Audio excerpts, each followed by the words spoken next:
24 hours ago, Ronald Acuna's elbow was the center of the baseball universe. But here in Atlanta, he came to the ballpark ready to go. He took batting practice, and guess what?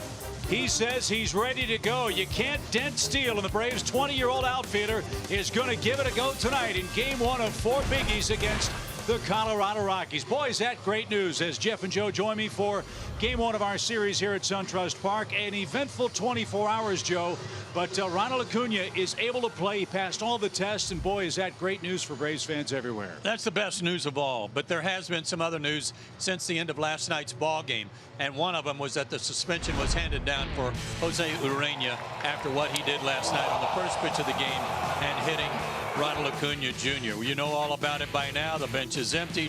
Brian Snitker went out to protect his player. Urena was kicked out of the game, and Urena has been handed a 6-game suspension, and we'll see how that plays out if he actually is going to appeal it. Otherwise, you talk to anybody in the Marlins organization, which I did today, up and down their organization, a lot of embarrassment over what Urena did last night. That was last night, Jeff.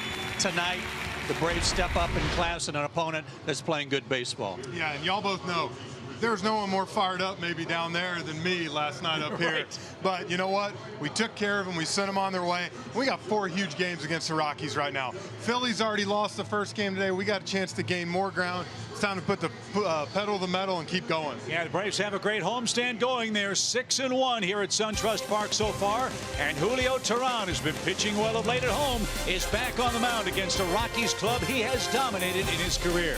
It's a beautiful night for baseball. The Braves and Rockies are coming right up.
Starts here. It is a beautiful, warm, sunny night so far here at SunTrust Park in Atlanta. The weather forecast 87 humid degrees and very little chance of rain tonight. Chip, Joe, and Jeff. Kelsey Wingert along as well for Game 1 of our series between the Braves and the Colorado Rockies. Bud Black's club comes to town, a game and a half out in the National League West. They're trying to chase down the Arizona Diamondbacks. They just split 2 games with the Houston Astros, but struck out 32 times in those 2 games down at Minute Maid Park. David Dahl leads off for Charlie Blackmon, who's had a rough August. DJ LeMahieu is slumping. He's batting and playing second, but the teeth of this order, Gonzalez, Arenado, and Story, as tough a trio as you'll see in the National League. Gerardo Parra's their left fielder, Ian Desmond at first, Tony Walters behind the plate, and John Gray has had lots of luck against the Atlanta Braves in his young major league career. But all attention, fellas, turns to Julio Teheran. The old saying in baseball, momentum is as good as your next day's starting pitcher. Of late at home, Julio has been very good. Let's hope that's the storyline tonight. 27 years old, 6'2", 205, out of Colombia, makes his 24th start of the year. Gave up only 1 run against Milwaukee his last time out, and that's helped contribute to some really good work here at SunTrust Park. His last 4 outings, 2-0, a 1.88 ERA and a 1.55 batting average against. This is quite a switch for him, where he had some home troubles over the last couple of years, but lately he's been on fire here. Let's go to his 4 keys to pitching success tonight. First of all, we're going to revisit a spot. The first inning again. The first inning, he has an 8.22 ERA. And for Julio, he's issued 20 walks in his first 23 starts in the first inning. Opponents are not hitting anything against him. And it's kind of frustrating for him, I know, when he's issuing a lot of leadoff walks. Also, homestand heat. The Braves are 7-1 on this homestand. We just talked about that start against Milwaukee. Keep it going. Yeah, I don't know if I've ever seen a pitcher's line for a season this late in the year, Joe, where the number of walks is equal to the number of runs he has given up, but he has a winning record. And that is exactly what Julio Teheran has entering the start against the Colorado Rockies. So it's the second time the Braves have seen Colorado. We saw them on our first road trip, the Iditarod road trip that took place in early April. The first game of that series was played in 26-degree weather, the coldest home opener in the history of the Colorado franchise. Atlanta won that game by an 8-3 final score. They lost the middle game 3-2 in 10 innings. And then Sean Newcomb had that eye-opening start with 9 strikeouts, no walks for Atlanta, which took 2 out of 3 in the Mile High City. So it's David Dahl leading off, not Charlie Blackmon. Dahl from Braves country out of Birmingham, Alabama, former #1 pick, and batting .265 on the year. And Julio to work, and we are underway. An arm side miss gets it started. 1 ball, no strikes. 86 degrees officially at first pitch. As Julio back to work, a fly ball center. Ender broke in, now retreats. That ball carries out shy of the track. And there's the first out. Dahl's retired. Good start for Julio. Yeah, our starters are going to have their hands full with this lineup. You're talking about arguably the best lineup in the National League. Probably them and the Braves. Yeah. When you're looking at it, and this team, you know, they got guys that can hit the ball out of any part of the park. But, you know, I was talking to Julio the other day about this season. And he said, you know, it's been so up and down. It's been so crazy. But he knows that he's got 6 weeks left where he really needs to step up and be accountable for the Braves. He wants to be that guy. Last 2 years he's been good. The last couple of months he has. And he starts DJ LeMahieu, former batting champion, with ball 1 outside. It's been an injury-plagued year for LeMahieu. He's been disabled 3 separate times, most recently with an oblique. And a ground ball to Dansby. And very quickly, Julio's got the first 2 hitters retired for the Rockies. Great sign already. Yeah, the Rockies offense, 5th in average in the National League, 4th in runs scored, 4th in home runs for Bud Black, 10th in walks, 9th in strikeouts. They also steal a lot of bases. They're 6th in the league in that category. But they have a winning record on the road, which is very rare for a Rockies team. Yep. But they hit 48 points lower on the road than they do at Coors Field. We'll see if that continues in this series, as Carlos Gonzalez, playing right field, and a .289 average, digs in. And he's late. Strike 1. And I've always been the type of guy to call it like it is. Listen, it's awesome to hit in Coors Field. I mean, call it what it is. You're always going to hit better there than you do on the road. I know there's a lot of comparisons and people winning batting titles and stuff. But when you're out there, you know how it is. You get the home runs, you get the gaps. The gaps are biggest gaps in baseball. And then the guys have to play so deep that you get the bloops. So, you know, it is a great place to hit, but these guys can also hit on the road, trust me. Swing and a miss, and that's always been the question for Colorado. They have such a huge home field advantage. Can they win enough on the road to be a competitive club? Well, this year they certainly are doing that, with 64 wins, 33 on the road. That's right, more road wins than home wins for Colorado. That is rare. The pitch, cut on and missed. And how about that first inning, partner? That is outstanding. 8 pitches.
Joe told you about these suspensions.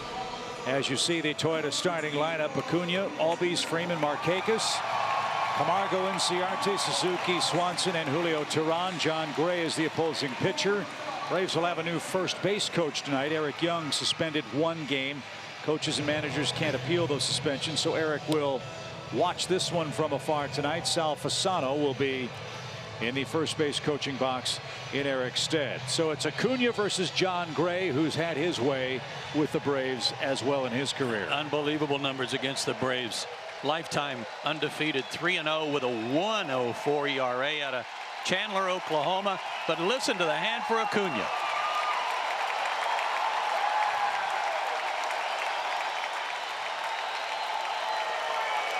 It's pretty cool right there. Yes, sir. You see the arm protector for Acuna as John Gray, with that modified windup, turns it loose, and his first pitch misses up and away. Ball 1. So everybody can breathe a sigh of relief. We're past the first pitch. Yes.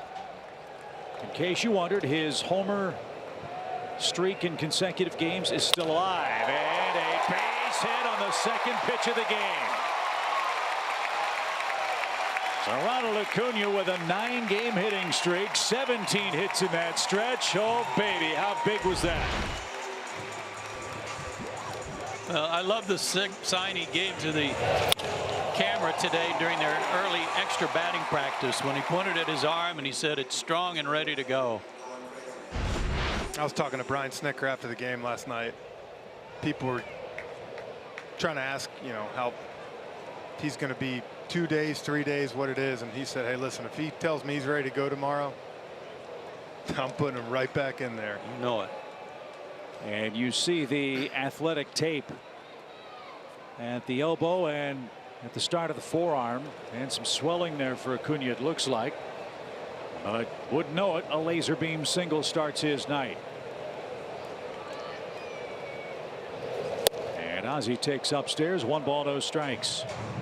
That'll fire up his teammates too, you know, knowing that he was ready to come back to the ballpark and play today. That makes a big impression on everybody.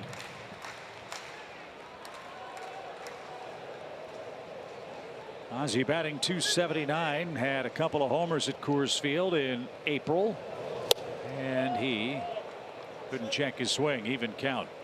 You know, John Gray reminds me so much of Mike Fultonevich for us. You look at his numbers up there, John Gray, and he's got a 4.8. And I remember facing him 2 years ago and thinking, man, this is some of the hardest, nastiest stuff. And Fultie's been able to kind of take it to that next level. They're kind of still waiting for Gray to be able to do that. Well, it hasn't been the easiest of seasons for John, despite that 9-7 record. First half of the year, he was shall we say, rather subpar. So much so that Colorado sent him to AAA to try to work it out. A real shock to his system. Former first-round pick, the 3rd pick in the draft back in 2013. He's got it going right now, winning 4 of his last 5 decisions. He's 6'4". He looks slender, but he's listed at 235. Last 5 starts are good. He's been really good since the All-Star break and since his recall. 1 ball, 1 strike. And you saw those numbers right there since the All-Star break pretty much, and that's what Colorado expects from him. And I was talking to Bud Black for a few minutes today, and he was saying that this is what I'm used to seeing, the guy we've seen since the All-Star break. Braves have scored a run in the 1st inning in 4 of the last 5 games. They'd love another chance at Gray here in the opening inning. Acuna starts, takes off. Walter's throw is going to be high, and Acuna holds the bag at second. He steals his 9th base. Able to hold the bag with his left arm too. Great jump.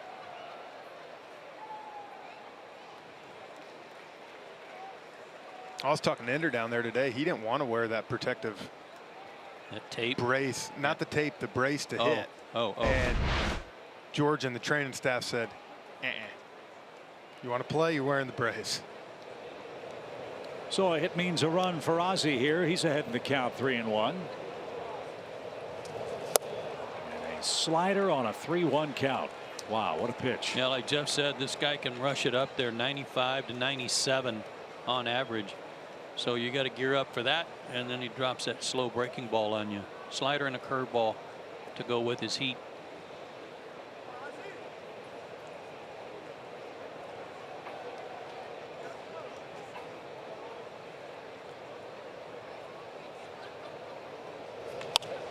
Popped up, and Nolan Arenado at 3rd base. He's been battling a sore shoulder. It's his right shoulder, his throwing arm. No trouble with that one as Ozzie pops out, and Freddie Freeman is the batter. Yeah, if there's a concern about Ozzie, it's that left-handed. His numbers are really off, and a lot of pop-ups. Hitting in the low 100s over the last 30 days from the left side of the plate.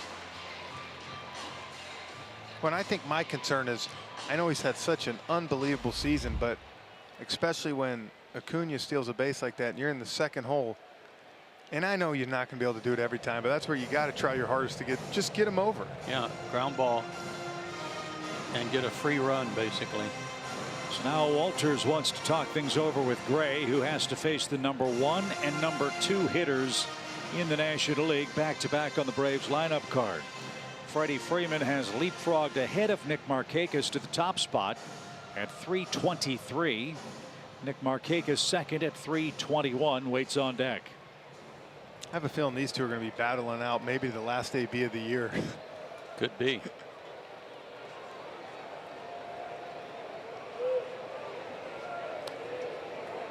Big lead by Acuna. Story plays behind him at second, and Freeman just got hit with a pitch. And that bounced off like it hit steel. Looked like it hit his kneecap almost. So Freddie's been hit by a pitch in back-to-back games. And now Markakis is the batter. Nick's 0 for his last 8, and that hit batsman sets up a double play. Right below that kneecap. Yeah.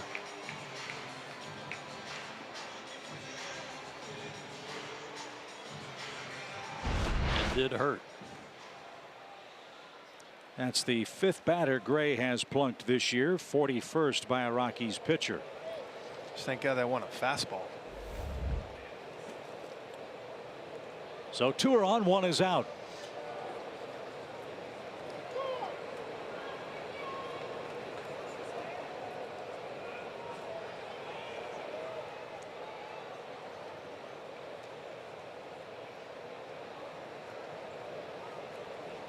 Nick hit a home run in Colorado.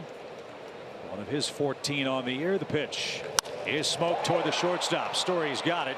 Second one, and to first in time for the double play. So the hit batsman pays off for the Rockies. A painful inning for Freddie Freeman, and the Braves out of luck after one.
Andruw Jones hits his first career home run, the first of 434 homers in his career, off Denny Nagel, another former Brave. And look who's here to reminisce with us.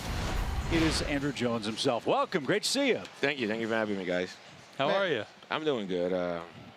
Just can't complain. Just living life. And Where's that mustache that you had from '96 when we were sitting on it? I know. I was trying to look grown. I was trying to fit in. You know, I was like 19. I was trying to fit in with everybody. Nolan Arenado leads off against Julio here in the second inning. Well, obviously, you're here because of all the talk of Ronald Acuna Jr. What are your thoughts? What have you seen? What do you like about what Ronald has done in the early days of his major league career? Well, I don't know what else to say. I mean, the numbers speak for himself. I mean, he's on a good streak right now, and everything can hopefully can continue to do this and help this team get to the playoff and get the team to a promised land. I mean, we didn't get to the playoff in a long time, so that will be great for the city of Atlanta and this stadium, then the whole area over here to make things happen. Andruw, we talk a lot about his offense and how great it is and how great it has been recently, but you go to camp in spring training, work with the outfielders. What strikes you about him defensively?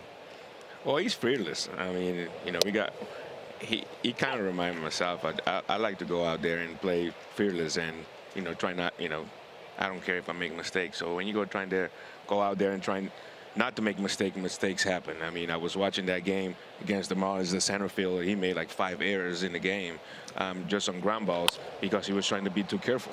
Right. Arenado with a base hit right back through the box, and that's the first Rockies hit of the game. That's how the second starts. Sorry, let me ask you this. We talk about he's 20 years old. You came up when you were 19. And we joke around a little bit about him not knowing a pennant race. When you came up, how much did you know kind of what was going on, honestly? Well, be honest, don't lie. No, I'm not going to lie. I mean, in the big league, I really didn't know nothing. I just came up. I was just happy to be here and figure out, just get my first hit, get my first home run, and just trying to get my feet wet. And all of a sudden, everybody was like, hey, we're going to take you to the playoffs. So I was like, okay, this is baseball, so let's go. Be honest with you, that first year of the playoff, I really didn't. I was not nervous at all. I just went out there and have fun and just get the opportunity and take advantage of it. I think in 1999 we faced the Yankees again. I think I was a little bit more nervous. I'm not saying nervous. I was scared, but I was like more anxious to do good, and I didn't do good. So. Kind of not knowing something is better than knowing something, Oh, absolutely. That just missed low to Trevor Story, the Colorado shortstop. Yeah, I've said that before about all these young guys, Andrew, that sometimes they're not even aware of the importance of some of these games. They're just playing baseball and playing it at a high level. Well, I think everything starts in the minor league. I think if you get a good coaching staff in the minor league and teach them the right way and make them winner from the minor league, because we start from the minor league. I think in '96 we were trying to win the championship in the A-ball in Durham, and we won the first half, and then they call everybody up to Double-A, and then we end up losing the pennant race over there. But thank God I kept moving on and made it up all the way to the major league and got a chance to go to the World Series. But I think everything started down in the minor league, and the way you preach to these kids about playing the game and playing the right way and be competitive. And I think when they get up to the major league, that it's nothing else different than just go out there and play the game and trying to win every day.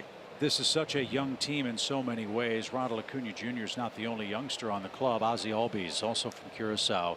What is his reputation back in Curacao now with the success that he's had at the major league level? Is he approaching Andruw Jones like legend already in his young major league career?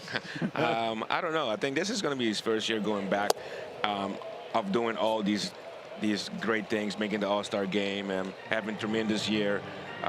We'll see how it's gonna turn out, but he's very well known in Curacao. He's a great kid, tremendous attitude. Everybody love him down there. So and he do a lot for the kids when we do camps down there and show up and trying to help other kids get better in baseball. So he's very well known already. But I'm looking forward for to see what the island's gonna do when he get back hopefully after the World Series. Everybody keeps asking us, how do the Braves get all these guys from Curacao that nobody else seems to get? What's the secret? Andrew, man, he recruits now. He missed on Kenley Jansen, though. Yeah. Well, Kenley Jansen was a catcher. He was. He was a catcher, and actually we had to talk with him about it. When I went to the Dodgers, the minor league coordinator was telling me, hey, please talk to him and tell him, just trying to be a pitcher. What about be a pitcher and go out there and try it. And it took him about 2 years to kind of convince himself, I'm going to move to that part. And then when he moved, it was game over.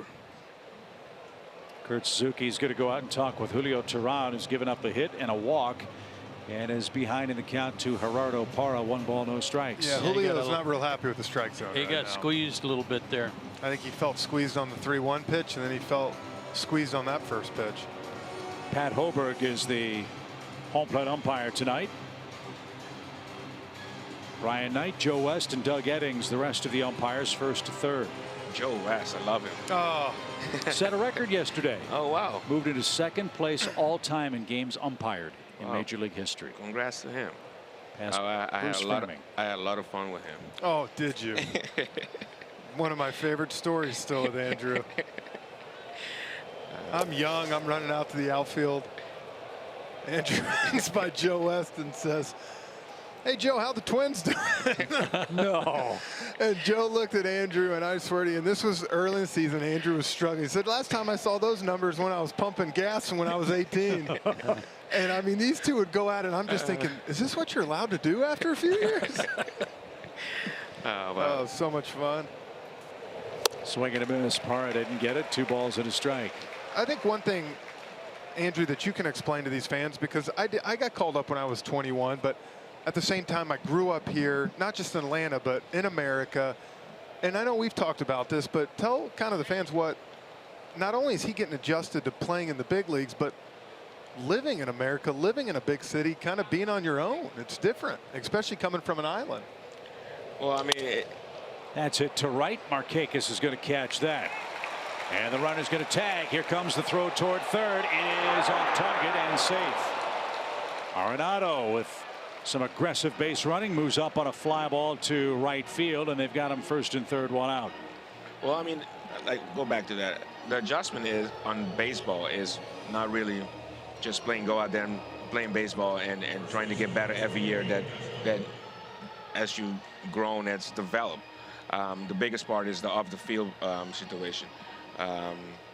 19, 18 years old, you come to the States and you come to a big country, one of the biggest country in the world, trying to play baseball, where there's 10,000 kids trying to do the same thing that you wanted to do, and it's tough. But same thing is for you too. I mean, everybody here just have to go through the whole baseball program and trying to beat everybody else in their position so you can make it. But I think the biggest adjustment is the off field and the language barrier and being comfortable and just, I mean, it's, be honest with you, the way I see him, I talk with him, quite a few times all the time. And, when he got hit by pitch yesterday, I call him and make sure everything's okay with him. He's having fun. And that's what making all these numbers looking good. He's going out there, he's having fun, and he's just enjoying the game. Yeah, that's what made what happened yesterday so frustrating and so disappointing. Look, he's a 20-year-old kid. He's doing his job, and he's doing it well. And why on earth would Ureña decide to do what he did on the very first pitch of the game to, in essence, punish this guy for being one of the most exciting young players in Major League Baseball right now? It's crazy. I mean, it's kind of disappointing a little bit, as him being a Latin America player and going out there and doing something like that is unrespectable. But I don't know what went through his head trying to do something like that. But it could have gone in a different way. If you don't want to give a home run, walk the guy. Yeah. Or make a better pitch. Exactly right. If he did something to you and here comes Ender's throw. Arenado's on the run, and just a little late. It's a sac fly. So Desmond puts Colorado in front. Thought we were going to have an Andruw Jones-like moment there from Ender. It was close. It was close. So the Rockies get a leadoff single, a walk, and 2 flyouts, and they lead 1-0 with Tony Wolters coming up. How about Ender Inciarte? Pretty good outfielder, huh? Very good. I mean, the first year I saw him, he was special. He was willing to learn, and you were there when I came to the spring training the first time. Yeah, because you told me to be quiet after the first day because Andruw came in trying to tell all these things about how you need to get behind the ball and do this, and I'm like, wait a minute. I played with you. You used to catch balls down here and do this. And he looked at me and was like, shut up. Respect your peers. And I was like, all right. I'm trying to be a coach right now. Yeah, that's what he said. I'm coaching. I'm not playing. I'm coaching. You want to teach him the right way. But you worked with him a lot. Yeah, we did. I mean, that year that, he came from Arizona and he had a year, and then I went to spring training. He had the full year of spring training with the Braves. I was always in the outfield with him in center field and shagging and talking. We were going out there and run balls down and just talk the game. And I mean, he had tremendous talent. Runner goes, pitch fouled away. Wolters now a 1-1 count. One thing that he got great arm. Yes, he does. It's a great arm. And one of the things we just saw it too, he does get himself in a good position to throw. Yes. He's got the momentum coming, man. Yes, it's great. Yeah. And, I've been seeing a lot of things, and I hear you a bunch of them talk about guys don't throw guys out no more in the big leagues. And I think it's just because they don't practice it. I agree. If they practice it every day, I mean, I go and watch, some of these kids. Little pop. Ozzie says he's got it. He does, and that will end the top of the second inning. Andruw, can you stick around for another half inning? Sure. Got a few more surprises for you when we come back. It's 1-0 Colorado. Game 1 underway here at SunTrust Park.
talked about this year are the remarkable similarities in the swings of Andruw Jones on the left and Ronald Acuna Jr. on the right.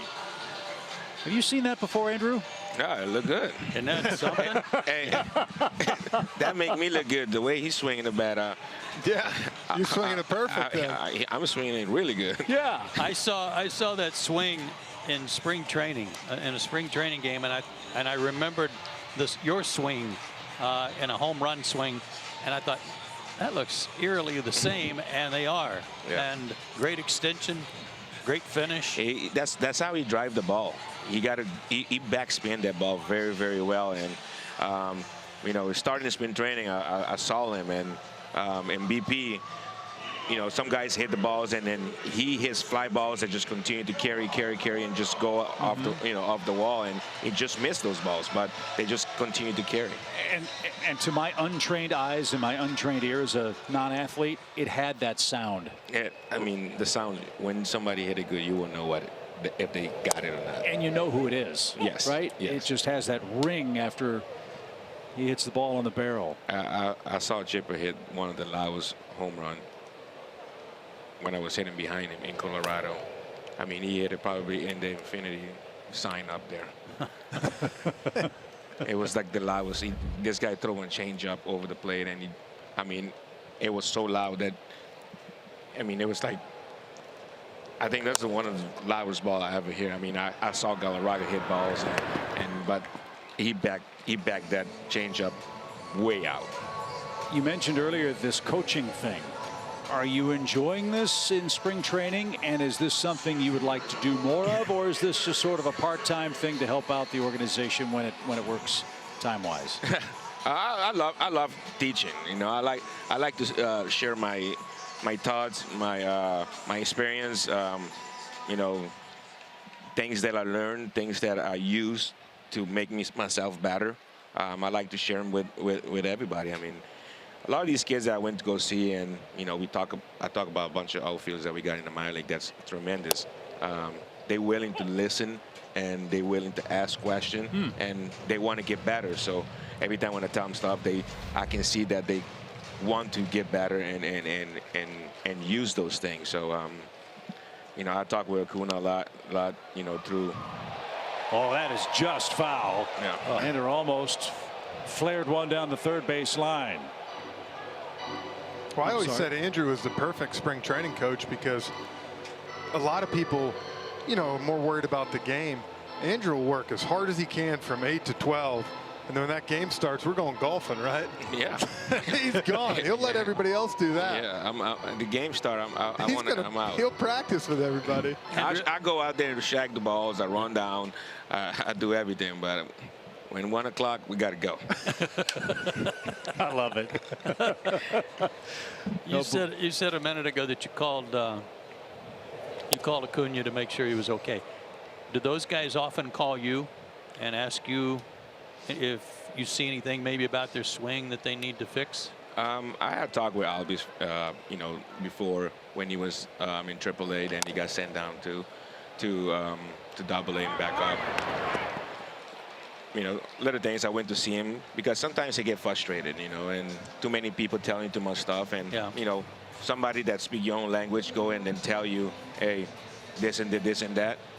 You know, it can change your mind, or it can help you. So I was kind of just trying to go out and talk with him and tell him about, hey, you hit your whole life. You know, somebody saw something on you and then they want to correct it. Maybe it worked, maybe not, but don't disrespect him. Listen to it, try it, but when the game starts, you still got to hit the ball. You guys speak so many languages. Which language did you pick? Well, we go to straight Papiamento with him. Okay. Fly ball, walloped by Kurt Suzuki toward the gap left center field. That ball is gone. We're tied. Yahtzee. Here you go.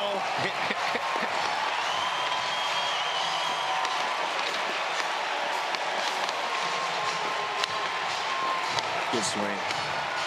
He can hit a fastball, boy. Yep. And he's been hitting in some tough luck. 15th homer allowed by Gray. 9th homer for Kurt Suzuki. And he's now got a 5-game hitting streak, and we're tied at 1. You know, we talked about last night how the bottom of the order delivered, and here it is again tonight, the bottom of the order coming up big.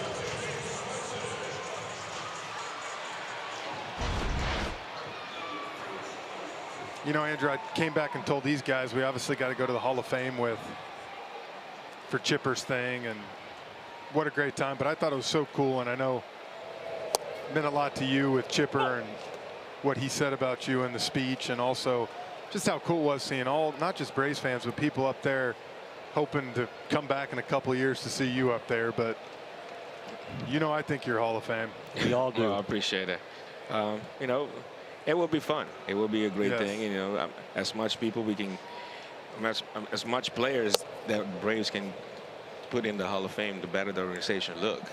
You know, so it will be great to go with all those great names. You know, from Bobby to Shorthouse to Smolsey, Glavin. You know, I played with, you know, I played a decade with all those guys, and we had great runs the whole, you know, my whole career and their whole career. So we had championships. They have one World Series. I only have championships, but 1 year too late. But you know, it will be nice. It will be an honor to be part with all those legends and all the great players that I idolize watching playing, and I'm sure everybody did too. 1 ball, 2 strikes for Dansby Swanson. Well, make no mistake about it, those pitchers that went in all give you a lot of credit for them being there. What you did for them. Yeah, I hear about it. You know, they told me about it. I didn't have a chance to go because I think one of them was still playing, and the other one was like in Japan. 2 of them was in Japan playing baseball. When Charles win, I don't know. I was somewhere else in the country. But I told myself for sure for Chipper I was going to go, and you know, it was an honor for him to give us an invite. I mean, it was an invite to go up there with him, so it was an honor to be part of it, and it was a great time. You know, seeing all these legends and everybody telling their whole career. Yeah, Andrew, it's great to see you. Thank you. Thank you. Stop by again soon. It's awesome. Right. Thank you. Thanks for all you're doing in the minor leagues with these great young Braves players in the system. Great Andruw Jones. Kurt Suzuki ties the game. We head to the 3rd, 1 apiece.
Xfinity delivers the fastest internet with the best in-home Wi-Fi experience. Delta Airlines. And by your local Ford dealer. Braves 1, Rockies 1. We head to inning number 3. Gray, Dahl, and LeMahieu are coming up for Colorado. Braves are hitting home runs at a furious pace. That's 23 homers now in their last 13 games, including tonight's solo shot by Kurt Suzuki. You know, one more thing, and we'll move on, but with Andruw, I think what's so cool is you talk about it. He goes to Rome for 4 days, spends time with the outfielders and different things. This is stuff that a lot of people don't hear about. But the weapon to have that guy teaching these kids in the outfield, and I know we joked 2 years ago at spring training, it was tough for me to take him serious because just, you know, how playing together, knowing him, but he's out there with Ender, and they were having games every day, running around, catching balls. Like I said, if there's anybody to emulate, it's him. And we're lucky to have him in this organization. You know it. Let's see if Julio can take care of Gray. I'm sorry, Joe. Well, just the first time I met him was actually in Curacao. And he was far from the big leagues, but he was just a newly signed kid in the Braves organization. And one thing that hasn't changed since that day is that smile. It's so quick, it's so big, and it's so infectious. He's always had a smile on his face, and he always, and a lot like Acuna, he always seemed to have a lot of fun playing. And I remember watching him from when I was young, and you'd see him strike out, and he'd kind of have that little grin coming back. And I remember it used to drive me nuts, and I know a lot of fans were mad. And then after about 2 weeks playing with him, I said, after watching, I said, he's smiling because he knows he's going to hit a home run next time. And it was like, that's just the way he played. Well, yeah, and that's what made him tick. Yeah, when you're that good, why wouldn't you smile, right? And he's from the islands, man. He's on chill time all the time. Well, and it's funny you say that. We mentioned the connection of the Braves and the island of Curacao, and Andruw Jones and Ozzie Albies. Look at this picture our Fox Sports crew found. That is Ozzie Albies. Oh, man, that's great. With Andruw Jones as a very young man. How great is that? That's a great pick. And what are the odds that those two guys would end up playing for the Atlanta Braves? Incredible. High fly ball by Dahl. That one's a no-doubter. And Julio surrendered a home run into the vomitory in right center field. Dahl has just hit his 6th home run. That was a heat-seeking missile, and the Rockies are back in front. We haven't seen many hit up there here in Atlanta. And the Birmingham, Alabama native announces his presence with authority. It's 2-1. Fastball about belt high. He got all of it. So 23 home runs surrendered by Julio, and the Rockies are back in front.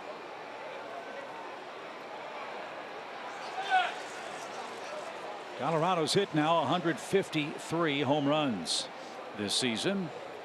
Dahl has hit 6 of them. And here's LeMahieu. He's bounced out to short. This guy's a good player. They pilfered him from the Cubs after the 2011 season. One of the biggest second basemen in baseball. At 6'4", 220 pounds. Gold Glove winner. Twice. Two-time All-Star. Won a batting championship in 2016. Hit .348 that year. Yeah, and I was talking to Bud Black today, and I kind of said, not that 272 is not good, because it is, but for him, and he said, you know, late last year, they did that extreme shift where the shortstop was going behind. 3 guys were on the right side of the field, which is unheard of for a right-handed hitter. Right. And he said he got a little bit pull happy. And he said, you know, he was hoping it would go away, and it came back in spring training, and he was still doing it. And Bud said he's kind of just stuck a little bit right now. He said, obviously, he's got a chance to hit 340 falling out of bed, but he's kind of stuck in that period right now. Did he go? Yes, he did. And LeMahieu caught in between. And he's down on strikes. 2nd strikeout of the inning. 3rd of the game for Julio. And Cargo's the batter. Julio's first strikeout victim tonight. And he did go. But you're right, Jeff. He can serve that ball to right center as well as anybody. 2 years ago, I'm pretty sure every single game he had a hit to right field.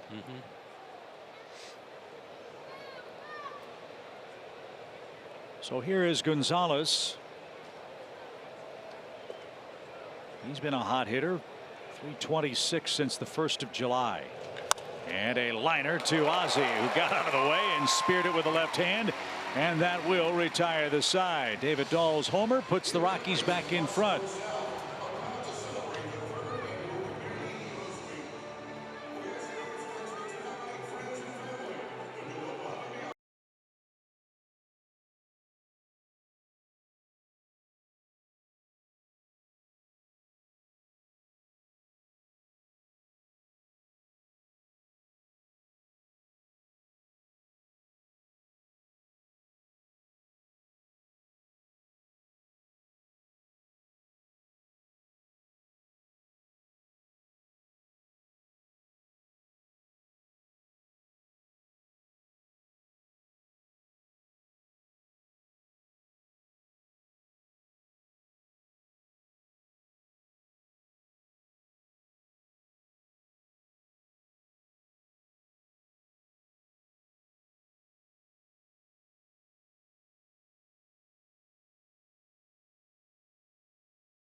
screen icons and features like the MLB.TV Game of the Day, pitch tracking, in-game highlights, live radio, stats, news, and more. Download MLB at Bat today.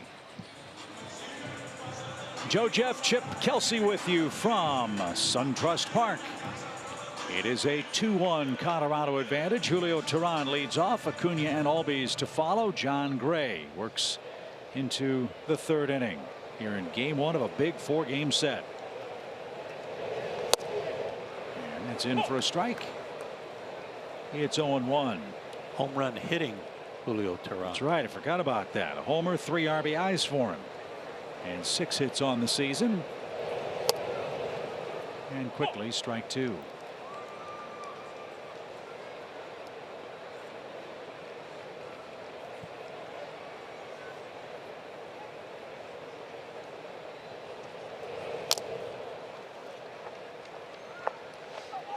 Julio gets another crack at Mr. Gray,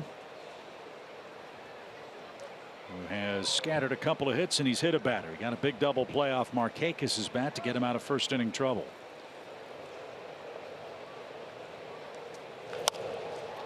Little pop toward first. Ian Desmond, former shortstop, makes the play, and Teheran is retired.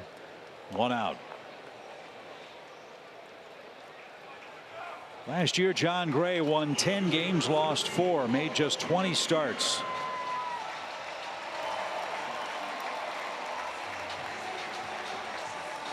And won his first career postseason start in the National League wildcard game at Arizona.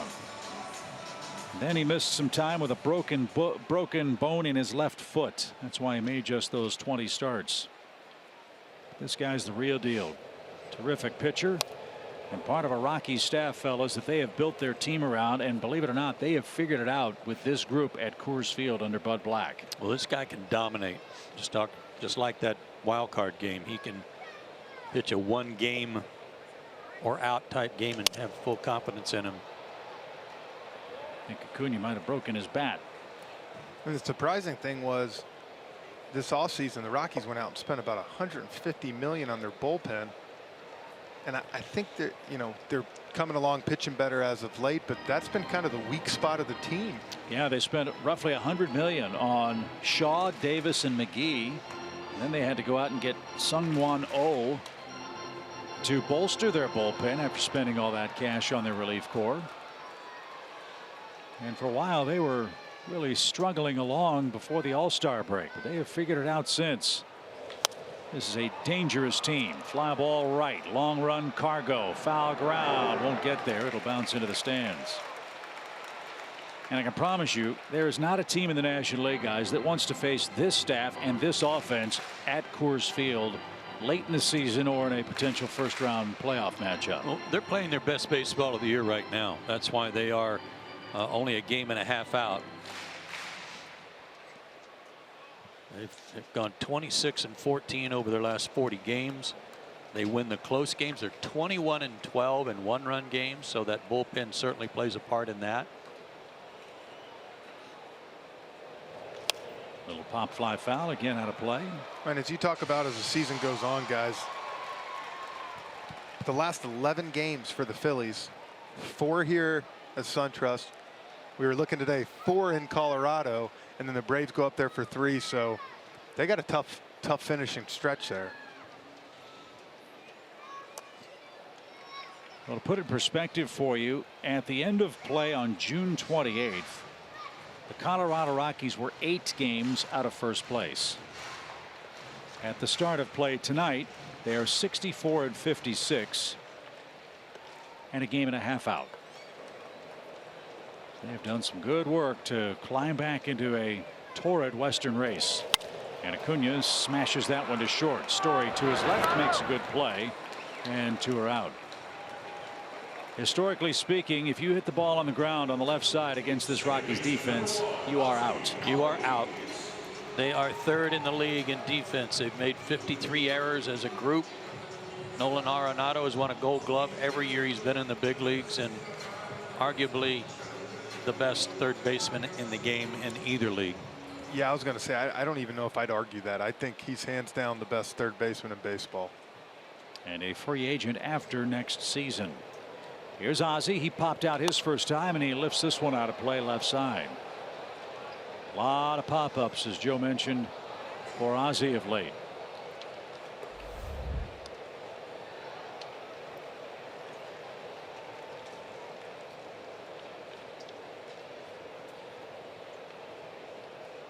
No balls and a strike.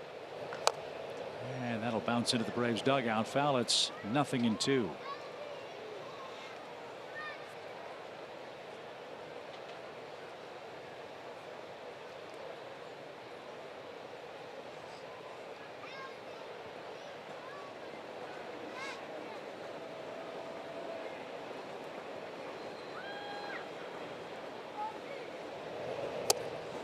Good try, but Ozzie was wise to that play, and 1 ball 2 strikes.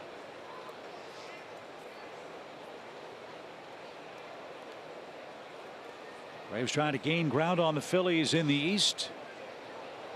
Trail Colorado here tonight early, 2-1. The pitch is taken low. An amazing game in game 1, a doubleheader between the Mets and Phillies. Mets won 24-4 in the first one, a team record 4 runs in a single game for the Mets. The Phillies are winning game 2 5-2. That one in the second. That is Syndergaard and Nola. No, that's not right. Syndergaard and Nola go tomorrow. That is Matz and Eflin, I beg your pardon, in game 2.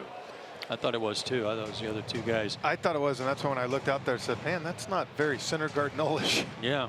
Yeah, it's Matz and Eflin, I believe, in game 2 at Citizens Bank. Phillies had to use 2 position players to get the final 9 outs. Yeah. I'll bite my tongue. The 2-2 pitch is caught on and missed, and Gray has a 1-2-3 third, his first perfect inning of the night. 2-1 Colorado. We're through 3.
Feature.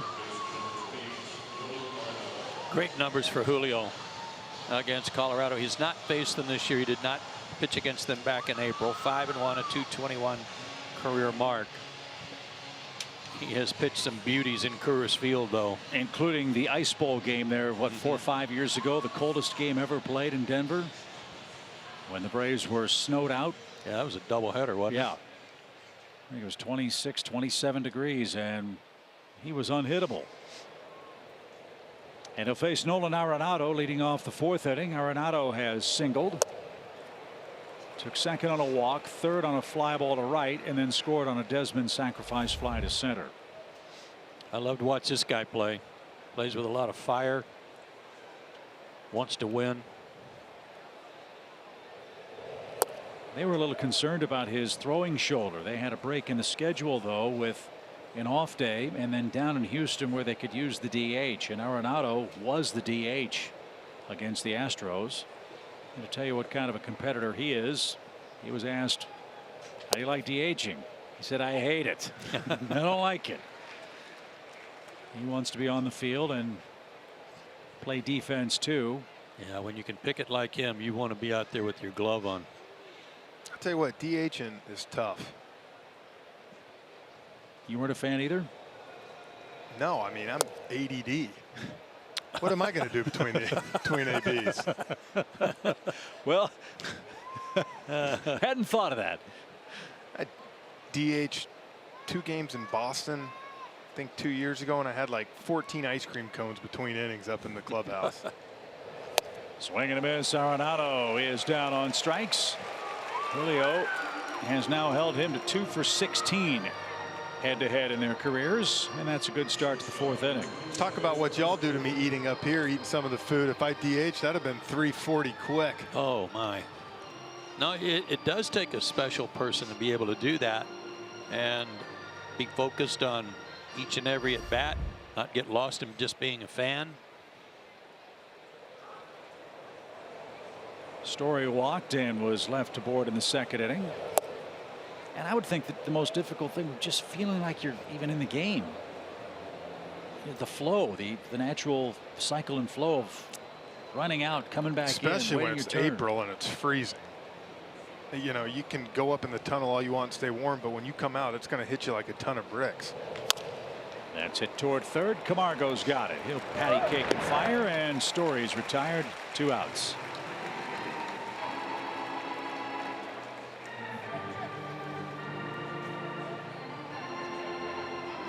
Been a lot of back and forth games in this homestand between the Braves and Brewers, and the Braves and Marlins. We might see some of the same with this series, this 4-game series, with the offensive firepower of both teams. But we also knew that there was going to be a step up in class from an opponent pitching standpoint too. Manufactured runs will come as really valuable, like the homers. Gerardo Parra, a little ground ball to 2nd. Nice recovery for Julio. It's a 3 up, 3 down in the top of the 4th inning. He did that on 8 pitches. Freddie Freeman leads off a 1-run Colorado game.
And as you know, it is Community Heroes Week with Fox Sports South and the Braves, as they are picking 5 community heroes who do phenomenal work around the community. And today they surprised Sunshine on a Rainy Day, Holly and Pete Rainey, who make homes and turn them into these renovations to help special need children and their families. So Holly and Pete are joining me right here. First of all, guys, congratulations. I know today has been such a fun day for you guys, but Peter, I'll start with you. You know, you originally thought that you were just doing a random interview here. Did you have any idea what was actually going on?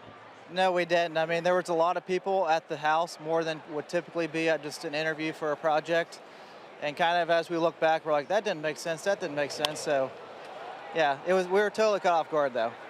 And you know, when a lot of people make nonprofit organizations, it has to do off of something that you might have run through personally that touched you, but you guys didn't necessarily have that. So what sparked your inspiration to make Sunshine on a Rainy Day? I mean, yeah, like you said, there's not like a specific instance that happened in our lives. It was really just like a culmination of our life experiences. I came from a construction background. Holly had a furniture background. And it just, the first makeover was just kind of painting walls and adding new furniture. And it really took off from there into more construction aspect of what we do. I would say it's taken off because since 2012, you guys have completed 81 projects. And Holly, I'll move over to you. Whenever you see these children and their families' reactions, every single time, I can imagine it's emotional, but what is that like? It reminds us every time that if we have a stressful day or whatever, why we do what we do. Every reveal, we just feel the emotion and you see the hope in the family, and they've come from like a bottom and now they just feel like they have a new like energy and hope, so. Now, going through all of this, you're presented the $5,000 check. You're surprised with Braves broadcasters, with Braves players, the Tomahawk team, everything you could possibly imagine. I mean, how emotional has it been for you to see all of this hard work, everything you guys have put into this, just paying off like this? Well, Peter and I we don't look for attention or seek any recognition or anything, so it's kind of been overwhelming for us to take all this in, but we're very grateful. And, you know, it's actually been very nice everybody's been so nice, and, you know, and seeing, it's a lot of work, so it is nice to see, like, our hard work and all of our sponsors and donors. It's not just Peter and I, it's a bunch of people backing us to do what we do. Well, it is phenomenal work, what you both are doing. We thank you so much. I know they have a lot of the families actually in the house tonight.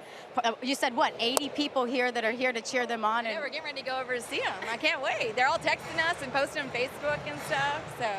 Well, it has been such an honor talking to you guys. Congratulations once again. I know it's been a whirlwind of a day. Hopefully you guys can watch the Braves and calm down a little bit. But for more information on Sunshine on a Rainy Day, visit sunshineonarainyday.com.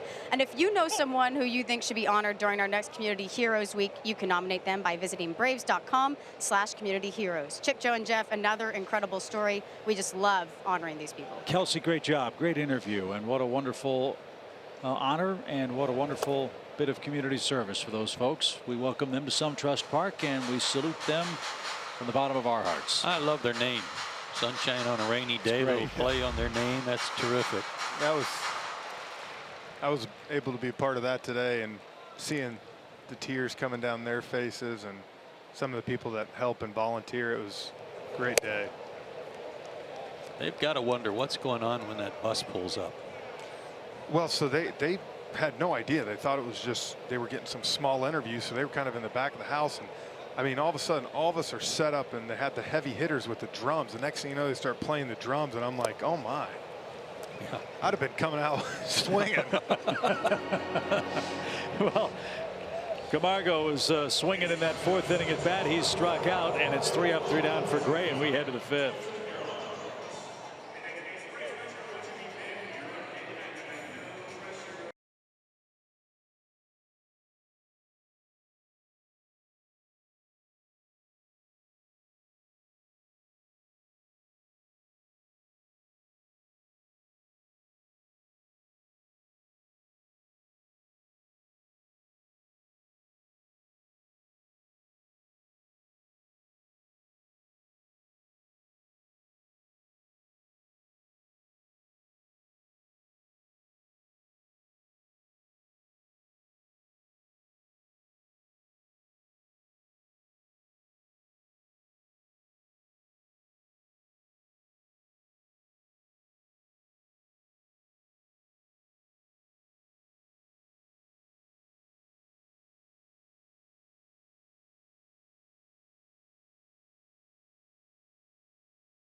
Fifth inning, game 1 of 4, head-to-head between the two playoff hopefuls in the National League.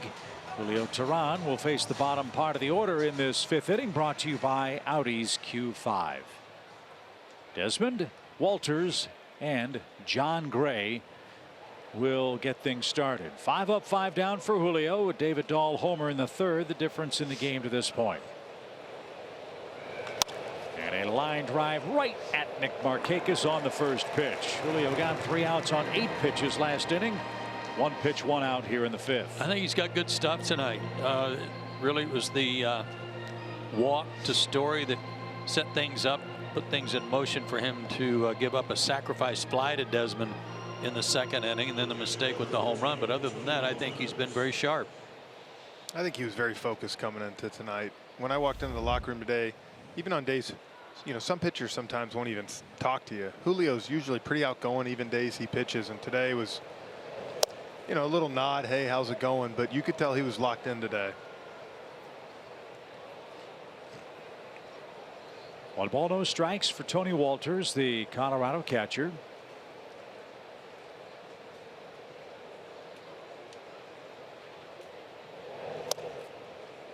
Walters is from Vista, California. The Rockies got him on a waiver claim from Cleveland for the 2016 season.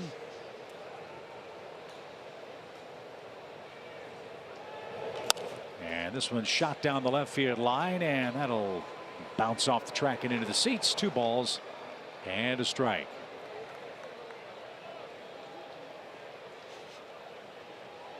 Left knee injuries were big problems for Tony Walters in his days as a Cleveland farmhand. Apparently that's been taken care of now. Left-hand hitting catcher, the 2-1 pitch. Didn't get it. 2-2.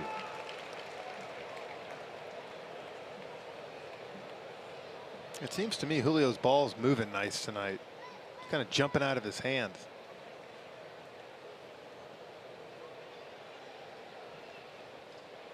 Two runs, 2 hits for Colorado, a run on 2 hits for the Braves.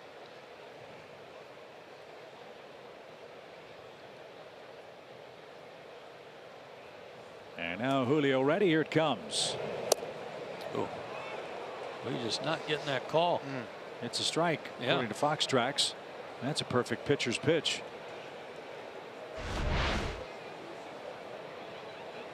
The old down and away strike. I mean, that's been a hallmark here in Atlanta for 30 years. And then ball 4, missed low. So tight zone for Pat Hoberg tonight, and Julio issues his 2nd walk. And Gray's coming up. He struck out.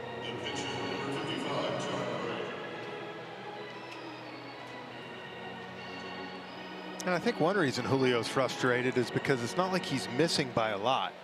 I think it's different if you're way up top, down low. I mean, he's been right on the corners most of the night.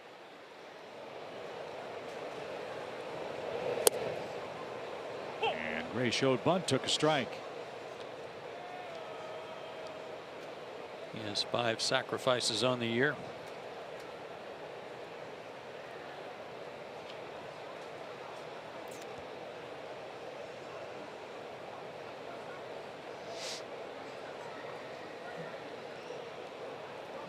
No balls, 1 strike. That went in there a beauty. It's 0-2. Well, the Braves knew they were going to have their hands full with John Gray, a lifetime 3-0 record, a 1.04 career ERA. Julio Teheran 5-1 with a 2.21 ERA against Colorado. You figured this would be a low-scoring game. Well, it has been. 2-1 in the top of the 5th. And Gray with 2 strikes got the bunt down. And Suzuki will make the peg to first. Good sacrifice. Walters in scoring position with 2 outs, and David Dahl is going to be the hitter. And his last at bat, fellas, is the difference in the game. That's our StatCast AI powered by AWS. Look at that launch angle. We've been seeing a lot of 26s. Went up 4 more. Yeah, he was back on that back leg and lifting. Did you see that poor lady standing in the passageway there? She was ducking for cover when that ball came in. Yeah, I haven't What would you do? I'd run the other way. Okay. You'd make a basket catch. You know you would. No chance. Hands like a sturgeon over here, buddy. 2 strike, 2 outs for Dahl, who didn't get it. A swing and a miss. Chip would be at the nacho station under the thing. Well, I tell you what, if I had a plate of nachos, I'd definitely catch it in them. Catch him with that.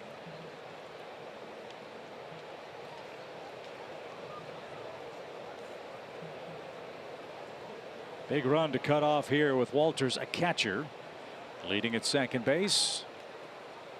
No balls and a strike. And time granted. Talked a lot about the Braves schedule, how difficult Atlanta's schedule is going into the final days of September. Colorado's in the same boat. They have 14 series left this year, and only one of their teams they face has a losing record, and that's the Padres. So in that crazy Western Division tussle with Arizona and the Dodgers, and don't count out the Giants either, Colorado's going to have to play very consistent, very good ball for the final 6 weeks if they want to get a National League playoff spot. Braves took 2 out of 3 at Coors Field, but the Rockies have a nice record against the National League East. They are 13-10 overall. Conversely, the West has been an absolute nightmare for the Braves this year. Atlanta's 9-14 against the West, and we've got to go west one more time to Arizona and San Francisco in September. Yeah, but at least we play better there than we do at San Diego. 1 ball, 2 strikes for David Dahl. And that's in the dirt. 2-2. Nationals are winning in St. Louis tonight, 4-1. Tanner Roark is on the mound for the Nationals. Roark's rolling. He's won his last 4 games. Washington's trying to end the Cardinals' 8-game winning streak. The Nationals are 9 games behind the Braves at the start of tonight's action. And what's happened to Steven Matz? He started the 2nd game for the Mets. He's already out of the game and got cuffed around. He just came off the DL to make this start. And a swing and a miss that takes care of Dahl. Julio pitches around the Walters walk and turns things over to Ender Inciarte in the 5th. It's 2-1, Rockies in front.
Home 5th inning.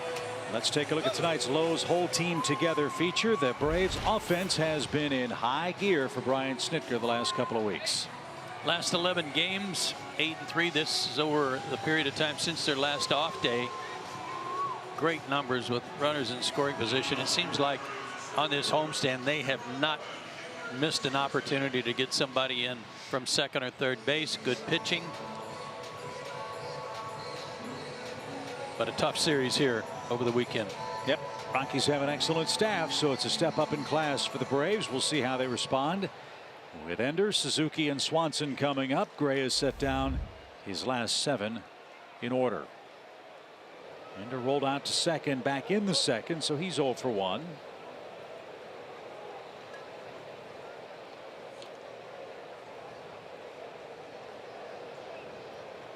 And Gray's first is right there, a called strike. This is a veteran team too, this Colorado team. Look at their infield, and Dahl is a young player in center. Normally that'd be Charlie Blackmon, a veteran. They've got some young pitchers, but as far as position players go, a lot of guys who've been around a while. And that's a strength that they kind of have, is depth. I mean, Desmond's over at first, but he can also play short. He can play outfield. What does that say about your team when you can give Charlie Blackmon a night off? Well, they really have 4 starting outfielders. I remember when Parra signed there, what was that, 2 years ago? I think I remember thinking they already got 3 starting outfielders, but they just want that depth. 2-1 pitch, and they made an interesting signing a couple of weeks ago, perhaps for a September run. Remember Matt Holliday? He's at AAA trying to get back into game shape. Maybe he would be an option for them when rosters expand, to see if he can help Bud Black's club. And Ender is down on strikes. Gray with 4 strikeouts tonight, and he's set down 8 straight.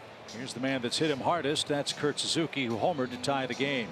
Threw a fastball that Ender couldn't catch up with, then he came back with a slider. Not a big back foot slider, just a few inches. Just enough to keep him off balance. Yeah. Well, the strikeout is a big part of Gray's game. He's averaging more than a strikeout per inning pitched this year. He's averaging almost 10 strikeouts per 9 innings. He is now 11 strikeouts away from 500 for his career. He's already 8th in Colorado history in strikeouts. 1 ball, no strikes for Suzuki. And Kirk takes down and away. I remember when I saw Matt Holliday signed a minor league deal about 3 weeks ago, first thought was, he must not play golf.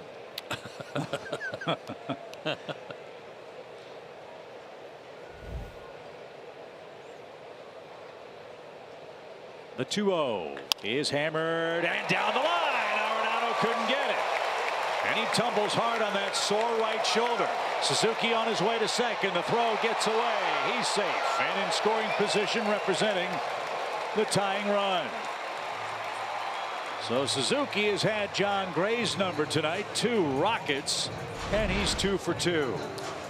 Fastball, home run, slider hanging up out over the zone for the double. And that did hurt. You're right, Chip. Good pickup. Fully extended. Good hustle by Kurt. So let's see if Dansby can get him in. You've got Julio next. Dansby struck out his first time up.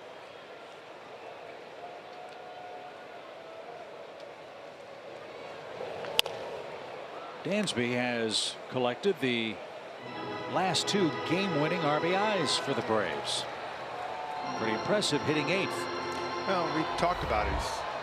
He seems to be slowly coming out of this thing, and he's been working on a lot, and this is another opportunity for him to come up with a big hit right here. Well, like you said a couple of days ago, Jeff, you know, he's spread out a little bit. He's got a little better balance. Seems to be paying off. And he's had good luck in his career against the Rockies. The 0-1 pitch is just fouled at first. Oh, that was close.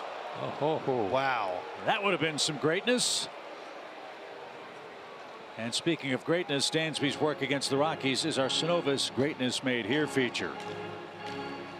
10 games in his career against them. I'd say that those numbers would add up to some greatness. I thought he had his 10th RBI right there. I thought that went right over the bag, but this vantage point, it's tough to tell. Walt Weiss, former Rockies manager, wants to make sure with the Braves replay room The thing about it, I don't think you can replay that. The ball has to be on the other side of the third base bag. Anything in front of the bag, I don't think you can review. So Dansby has to protect with 2 strikes here. 10 homers, 20 doubles for Dansby. As Gray turns it loose, and it's poked out of play. The last Brave shortstop with 20 or more doubles and 10 or more homers. Pretty good company. Andrelton Simmons. John Gray came into the game tonight in 8th place in strikeouts. He has 4 tonight to give him 152. That ties him with Mike Foltynewicz. A couple big donkeys right there. Yep. Who pitches here Saturday night. That's 6th place. The 0-2 is hammered into the gap. That's going to get the game tied. Dansby rips one to the warning track. Swanson comes through again. His 21st double. It's 2-2. And guys, the work he is doing, hitting 8th with the pitcher behind him, cannot be overstated. That is such a huge, huge spot. 0-2 slider. Watch this. That was like a backup, and he didn't miss it. But you know where that at bat was won for me was the pitch right before that, Joe. He threw a slider on the outer half that Dansby was able to foul off, where to me we talk about if he's not spread out and he's not in a better hitting position, he either grounds that right in or swings right over the top. And he was able to buy himself another pitch, try to throw the same pitch. This time it backed up, and that's Dansby's sweet spot right there. And he continues to punish the Rockies with his 5th RBI, his 7th hit against them this year. And the Braves have new life, 2-2 in the 5th inning. And Julio will try to help himself. Look at how the Rockies play their outfield defense, as that one brings Walters to the mound for a chat. If John Gray hangs a slider and Julio hits it to left center, he's going to run forever. There is a gigantic gap between Parra and Dahl in left center field.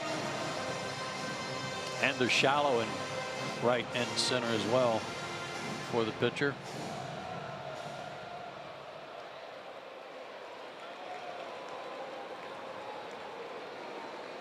Suzuki has 2 extra base hits. He scored both runs. Dansby with an RBI. Now Julio is the batter with a 1-0 count. Line drive. That's into left field. A base hit. They're going to wave Dansby. Parra's got a great arm. Here comes his throw. Julio safe at first. He puts the Braves in front with a base hit to left.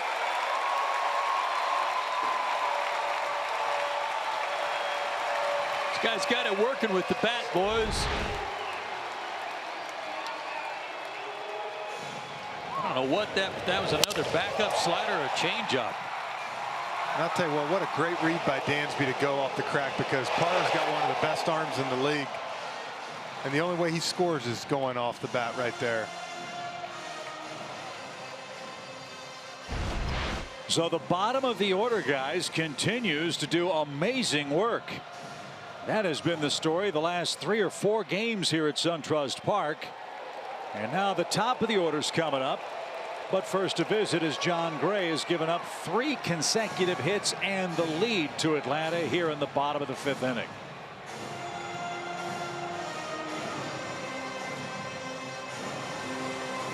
Man, oh man, when your 8th place hitter and your pitcher come up with big hits, that is such a gigantic lift. You know who the biggest cheerleader of all was? That man right there. Watch him as Dansby scores. Look at Acuna. So excited, so fired up. Loved it. And we talk about the difference to me for the Braves this year. Look at this, 2 through 6 in the lineup tonight. 0 for 9 with a hit by pitch.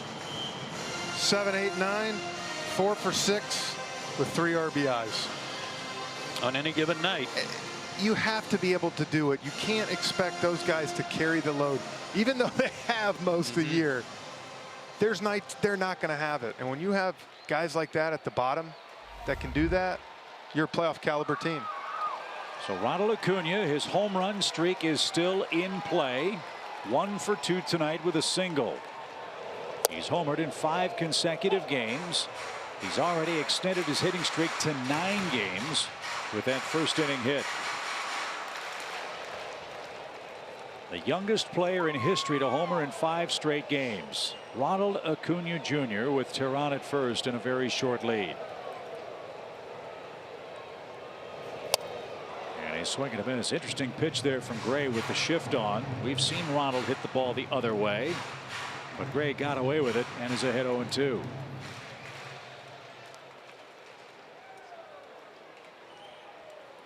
Braves 3, Rockies 2 are in the 5th.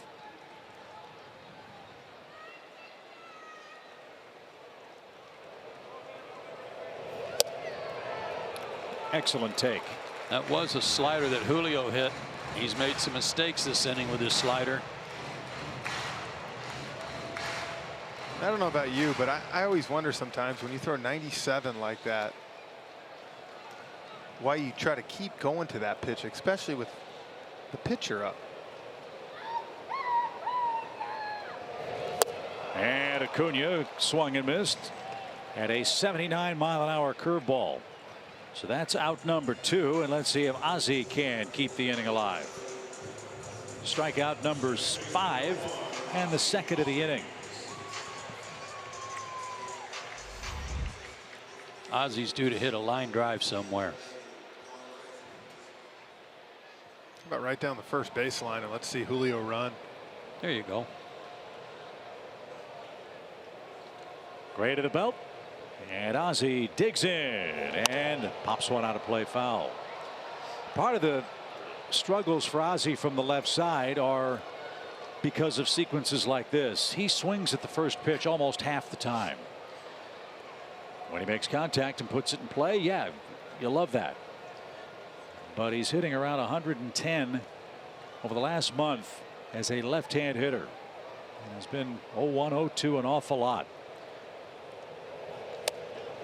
Takes that one outside. 1 ball, 1 strike.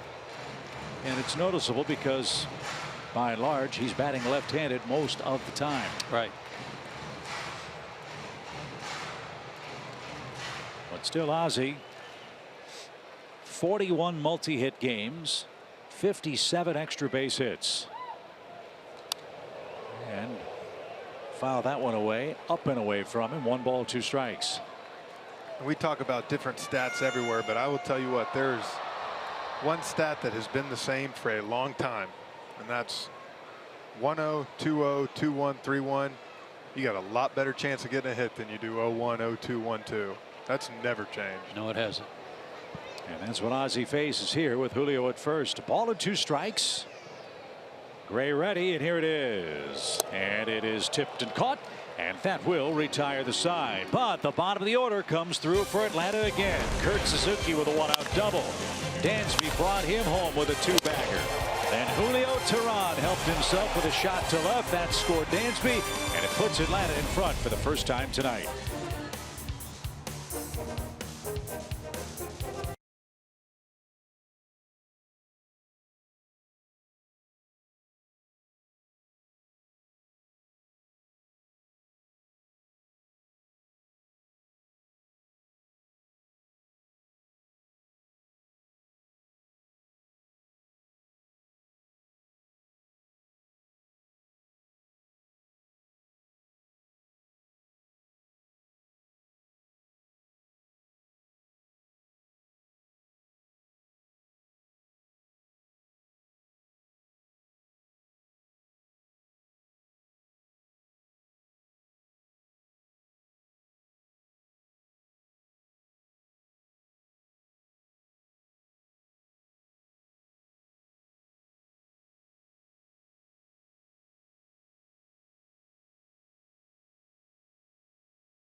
3-2 lead over the Rockies as we head to the top of the 6th inning. And we're still celebrating Chipper Jones Hall of Fame induction because why not? And you know, he was a Mizuno ambassador for basically his entire career. So they had a really special event today at the Mizuno Experience Center in the Battery. Now, this was an exclusive pre-sold event for about 100 people, but 50 of those people got a limited edition commemorative glove that he signed. And to congratulate him for his career and a thank you from Mizuno, they presented Chipper with a commemorative glove based on the model he played with the last portion of his career. But guys, the coolest part about that is that glove was bronzed by the same group who bronzes the plaques in Cooperstown. So once again, congratulations, Chipper Jones. Wow, that's really neat. That is really cool. Well, we said and have said all month that August is Chipper month, and that's going to continue with this series against the Rockies. We've got the big bobblehead night coming up on Saturday, I should say. It's the Crazy Train bobblehead. Can't wait. I'm getting one. Yep. So Julio's got a lead. Let's see if he can deliver a shutdown inning here. He's got LeMahieu, Gonzalez, and Arenado coming up. I'm with you, Joe. Julio's had excellent stuff. 2 runs and 2 hits. That's it tonight against a hot-hitting Colorado club.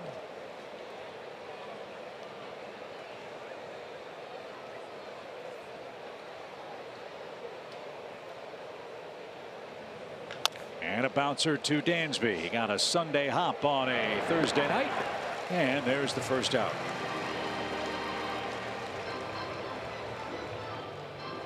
And here's Carlos Gonzalez. I mean, John Gray struck out 3 last inning. He's got some dominating stuff going on right now, but to me the key is Julio's made 1 or 2 less mistakes than he has. Right. Last inning, Gray made all of his mistakes, it seemed like. Can't really call a mistake. That good fastball he threw to Suzuki that he hit out of the ballpark, that had some stuff on it. Give Kurt credit. Gonzalez is struck out and lined out. 14 homers, 51 driven in for him. He is a free agent to be at the end of this season, as will be Adam Ottavino, DJ LeMahieu, and Gerardo Parra. For the Rockies,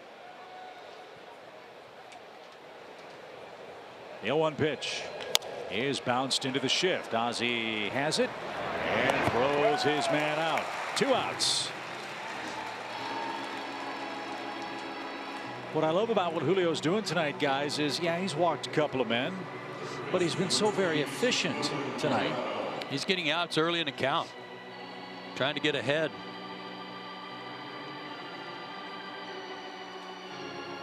When he gave up Dahl's home run, it was a solo shot. And I think that's one of the big keys tonight is keep guys off the pass. Even if it's a walk, hit, you can come back from solo shots. It's a 2 or 3 run shots that the Rockies seem to feast on. Well, again, his first inning is the big problem most of the year. An 8.22 ERA in the first and an ERA of 3.47, a little under 3.5 the rest of the time. He breezed through the first tonight. And a dangerous man up there in Nolan Arenado, who's already up to 30 home runs. Arenado is one of 5 Rockies to hit 30 or more homers in 4 years, and one of 4 to do it in 4 consecutive years. We still have 42 games left. How many is this guy going to finish with? He's a great player. Yes, sir. And I know with the ginormous free agent class that is on tap for the end of this season, Arenado will be a free agent after the 2019 season if he gets that far. By that I mean, will the Colorado Rockies be able to lock him up and keep him under contract and in the Mile High City? If not, there are a whole lot of teams that would love to have this guy in the middle of their lineup. 4th batter that Julio's been to a 3-ball count on. The first 3 wound up being 2 walks and the other one a hit. And that was to Arenado. Let's see what he does. 3-1. It's a line drive into left. Acuna to his right. Plays that on a third hop, and Arenado is kept in the ballpark. A 2-out single. Sorry you didn't walk him. Made a good pitch. Arenado just hit it. It might have been ball 4. Yeah, he's trying to run it in on him.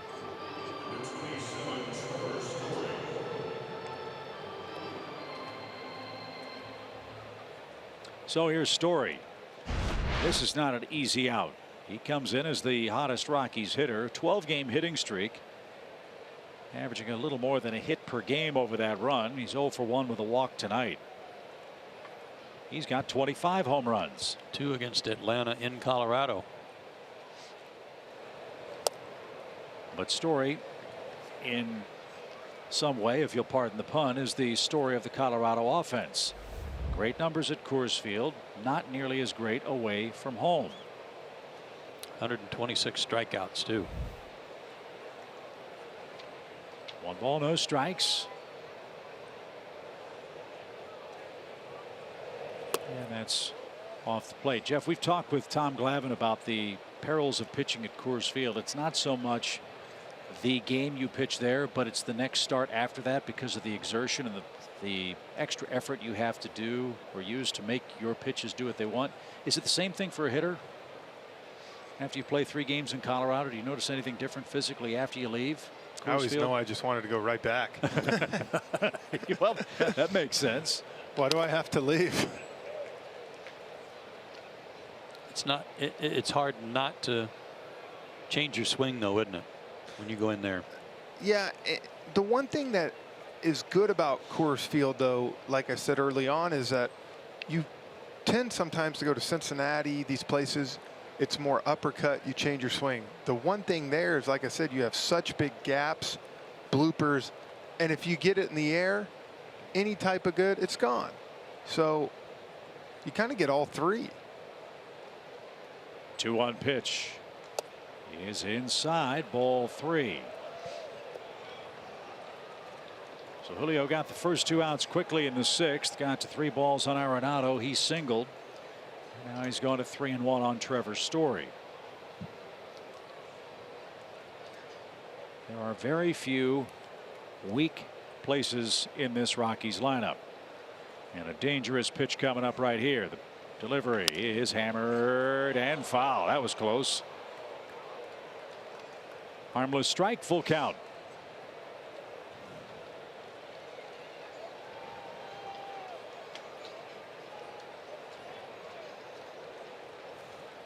Let's see what they decide on here. 3-2 with a guy that strikes out a lot, wants to hit the ball hard, wants to hit it out of the ballpark.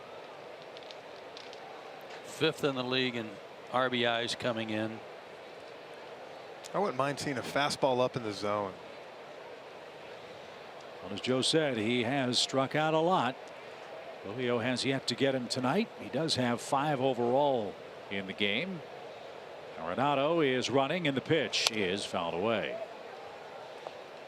Last year, Trevor Story led all National League shortstops with 81 runs batted in. He was second among National League shortstops with 23 homers. He's already blown by that. Yes, sir. His career high is 27, set in his first season in 2016. Guys, he did that in 97 games. He burst onto the scene 2 years ago. Great April and May. So Arenado will get another head start at first with 2 outs. Julio sets. Here it is. He got him. High heat. Good call, Jeff. Yep. And Tehran has his 6th strikeout and a shutdown inning. Heart of the Atlanta orders coming up after Julio punches out Story. Freeman, Markakis, and Camargo as the Braves lead Game 1.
SunTrust Park. Next up, it's Vanderbilt, the University of Florida, Ole Miss, and Auburn.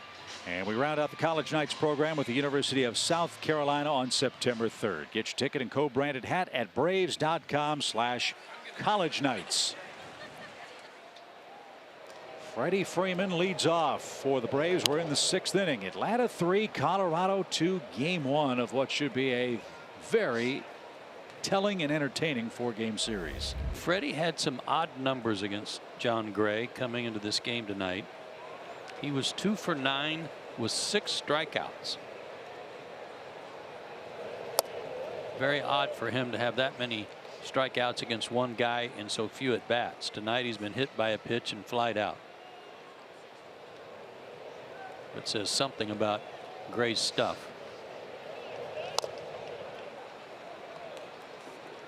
And now 1-2. He uses his curveball like a changeup. He's got fastball. We've seen the slider.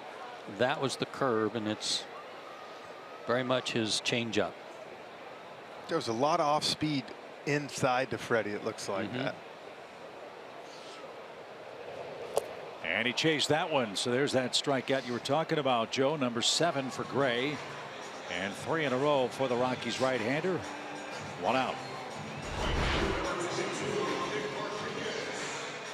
A lot of big motion on that too. Kind of jumps at you and the ball doesn't come out of his hand the same. You rarely see Freddie take swings like that. Right.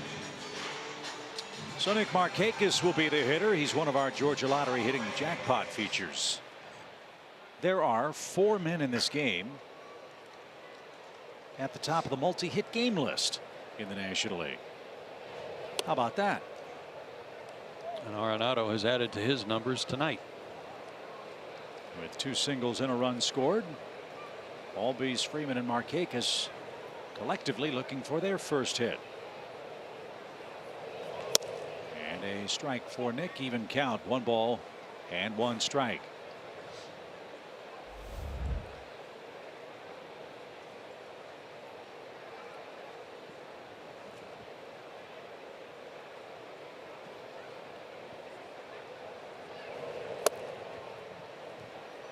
It's taken low, ball 2. Gray's last start was against the Dodgers. He got a no decision, gave up 4 runs in 5 2/3 innings. But the start before that was outstanding. At Milwaukee, 8 innings. He gave up 1 run to the Brewers, struck out 8. Well, he's been their most dependable guy. He has not lost since June 12th. The Rockies have won his last 7 games he has started. Atlanta's trying to end that tonight, leading 3-2. Markakis in a hitter's count. And Gray lost him. So a 1-out walk. And that brings up Johan Camargo. When I can't speak for Bud Black, but I would bet a lot of money that if the Rockies somehow, whether it was a wild card game or game 1, this is the guy they're running out there. You bet. Done it before, and they'd probably use him again. Yeah, I think you said earlier, right? He started 2 years ago. Or was that last year? Beat Arizona last year. Last year, yeah. Margo's 0 for 2. This is his first action against the Rockies. And he's had a good week. He's our SunTrust confidence player. Yeah, that's a good week for anybody. Almost an RBI a day. You got to like that. It's up to 56 on the year.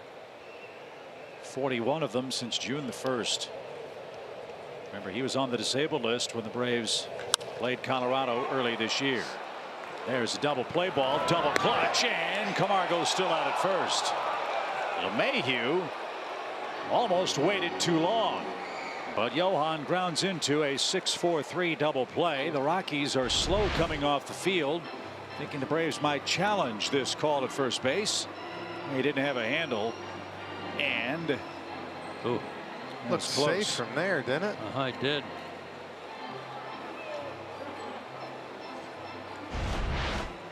No challenge. Perhaps not enough evidence to change the out call at first. So a double play sends us to the 7th. Atlanta is still up 3-2.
set with all the news and notes around Major League Baseball and their thoughts on Game 1 of this 4-game set between the Braves and Rockies here at SunTrust Park. Julio Teheran is pitching a beauty. 6 strikeouts. He's walked a couple of men. He's surrendered 1 home run, but he's helped himself with an RBI single, and that hit is the difference in tonight's game. And he'll have Parra, Desmond, Walters, the 6, 7, and 8 hitters for Colorado coming up. Let's hope he can have a fast and efficient top of this 7th. He's held the Rockies to only 3 hits. And Gerardo Parra way out in front, strike 1.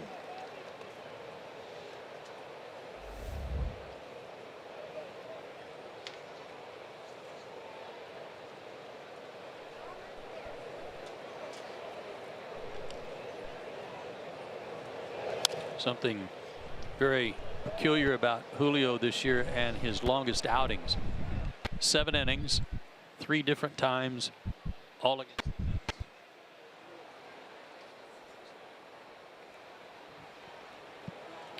against the Mets. I don't know if that came out or not.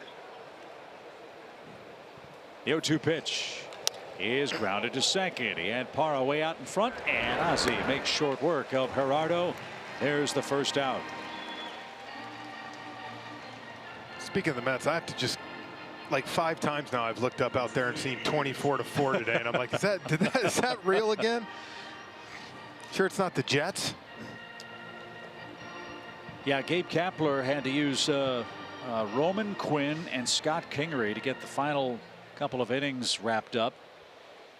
And the Mets went to town against those 2 pitchers. You guys don't notice that it looked like Gabe Kapler wasn't real happy with Mr. Quinn, a position player pitching in the emergency situation tonight. How could you be unhappy? I mean, it was pretty apparent that both Quinn and Kingery were pretty much lobbing it in there. They weren't trying to pitch. They were just throwing it in there. And we watched when Quinn was sitting there, and, you know, I go back to when I pitched 3 years ago. If Ryan Sandberg or Bob McClure, a pitching coach, came out there and even thought about yelling at me for pitching, I'd have flipped the ball and said, then you get someone else. I mean, come on.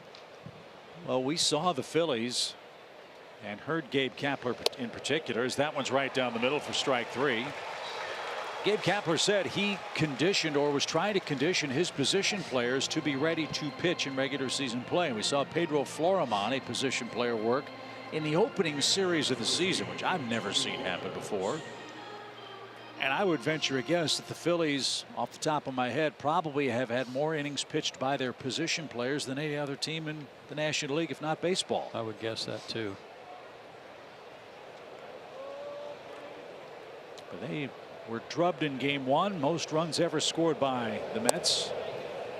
And the Phillies trying to exact some revenge in Game 2, a more manageable 6-2 score in the nightcap. It's funny that the Mets jumped out 2-0 in that game.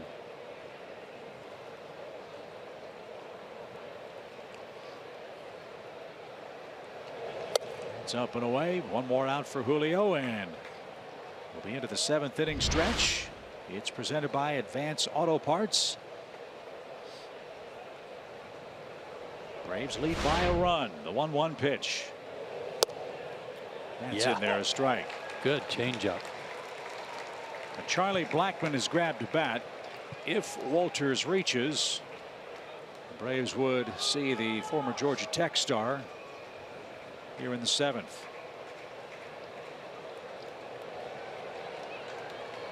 The 1-2 is a little low.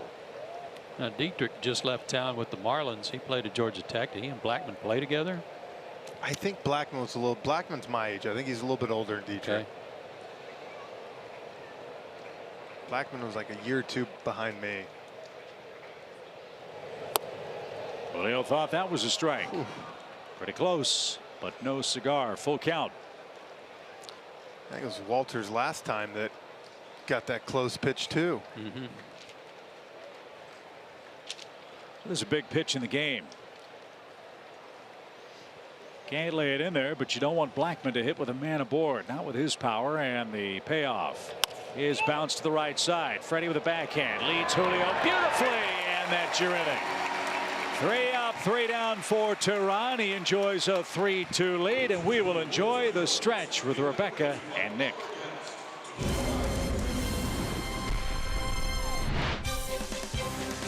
The Stretch is brought to you by Advance Auto Parts and in part by CarQuest Motor Oil.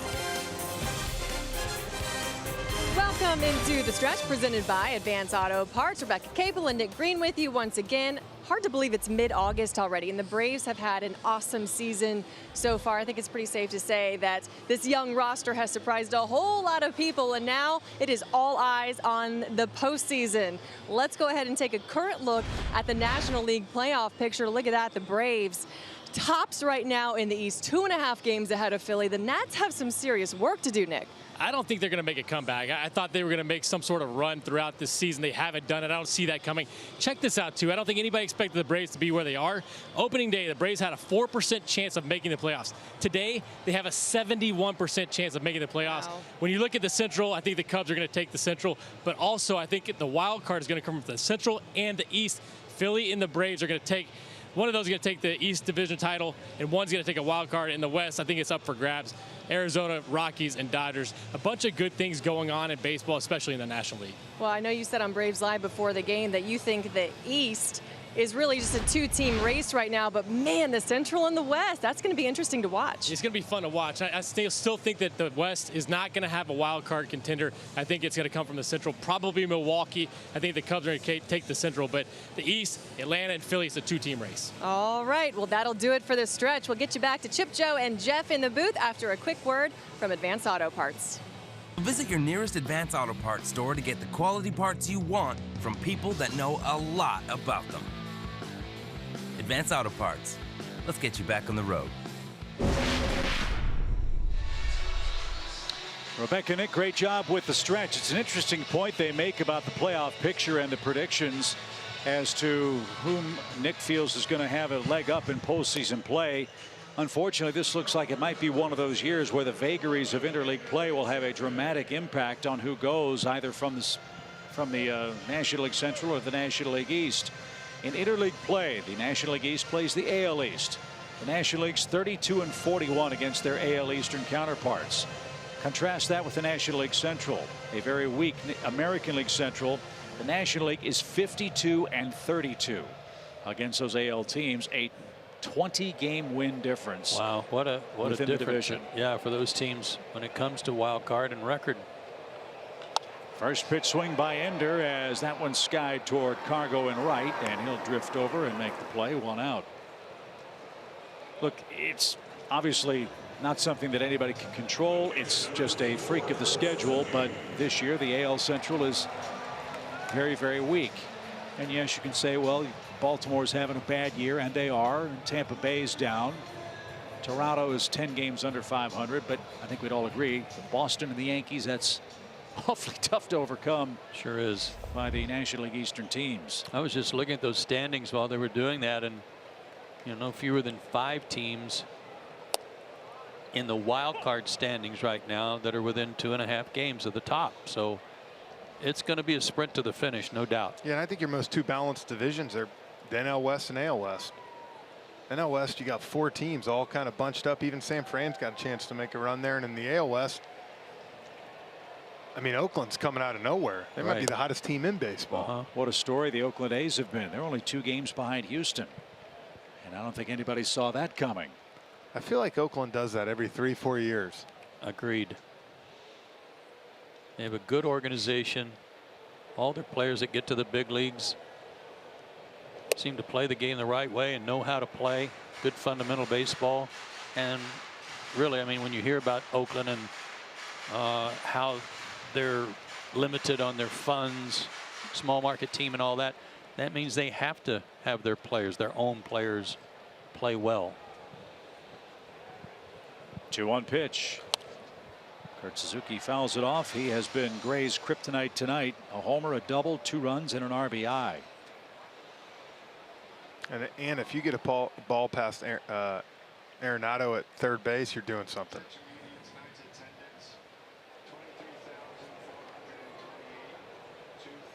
23,428 on hand tonight. And Suzuki swings and misses and was tagged by Walters with a bare hand. That is strikeout number 8 for John Gray. And Dansby Swanson comes up.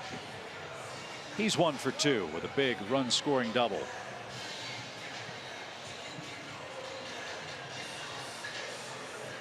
They have all been swinging by my count.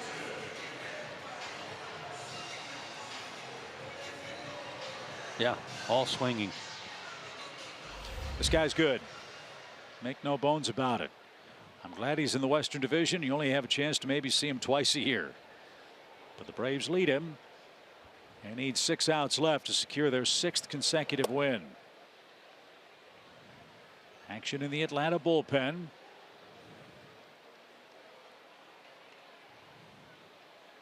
It's Luke Jackson who's getting loose. 1 ball, no strikes. Former Rocky Charlie Culberson has grabbed a bat. If Dansby can reach, Culberson would hit for Julio here. And Gray's spot due up first in the top half of the inning. Yeah, this is a area here where you're gonna have to take him out. I mean, he's only at 90 pitches, but with only 6 outs left. That's why I love the NL. Yeah, and you got Blackman on the bench, who's a leadoff hitter by nature, so optimal time to use him.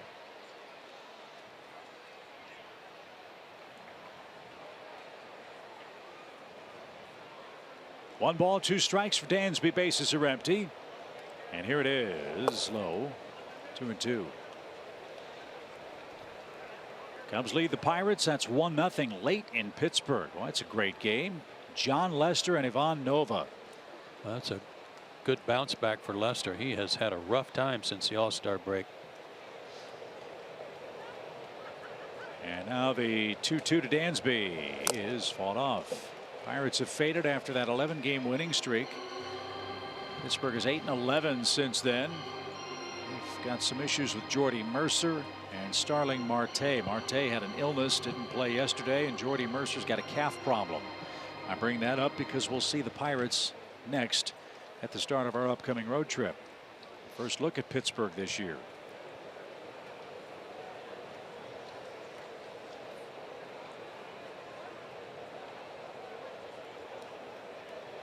Now the 2-2. He is caught on and missed. Another swinging strikeout. I got to throw out a boomer sooner on John Gray tonight.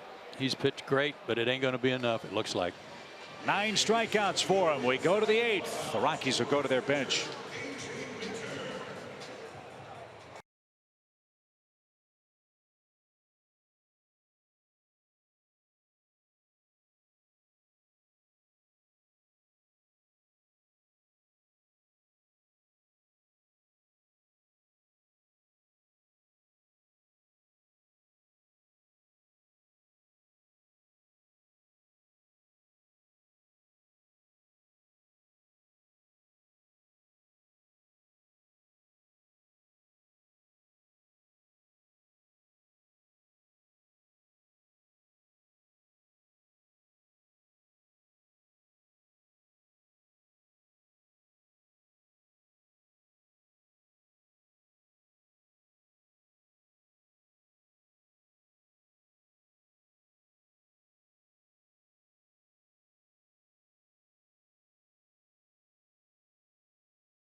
The 8th. Welcome into our Fox Sports set in the Battery Atlanta for this Xfinity game break.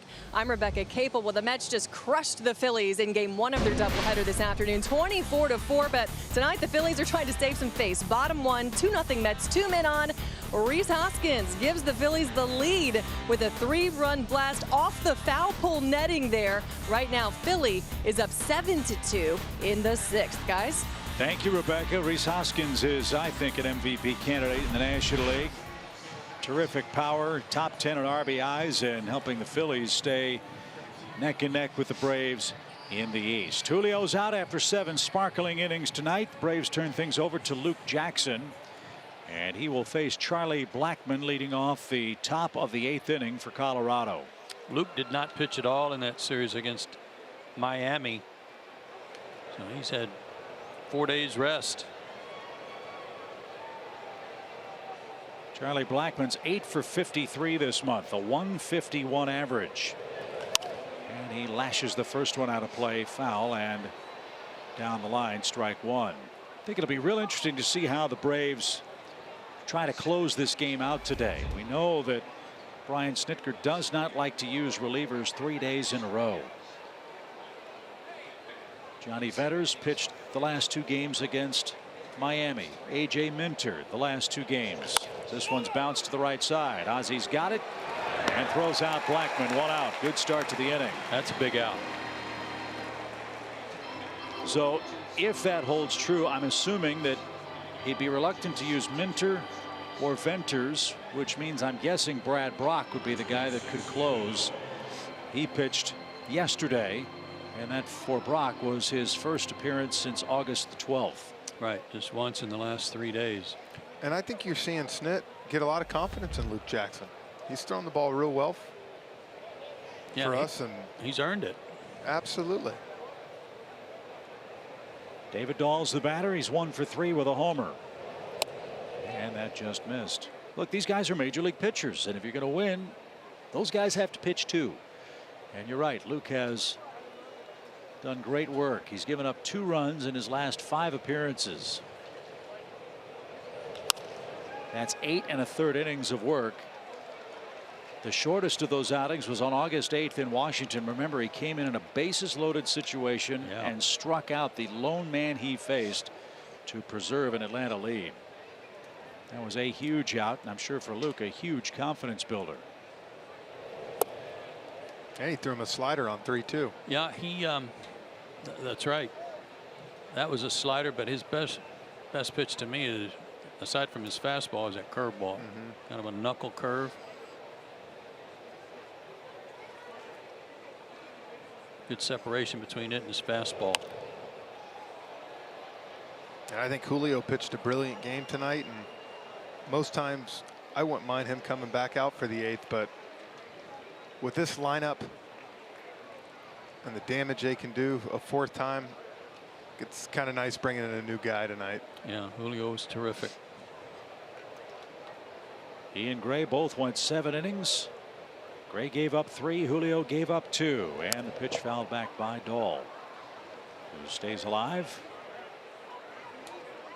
And by the way, Ronald Acuna Jr. will get 1 more at bat to try to extend that homer streak to 6 consecutive games. He's due up 2nd in the home half of this 8th inning.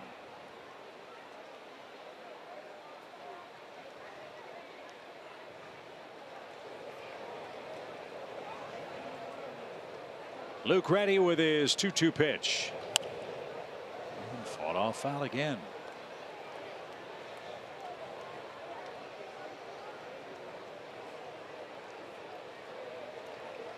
David Dahl, 6'2", 190. He's 24 years old. 10th overall pick in the 2012 draft. 10th overall. That says something.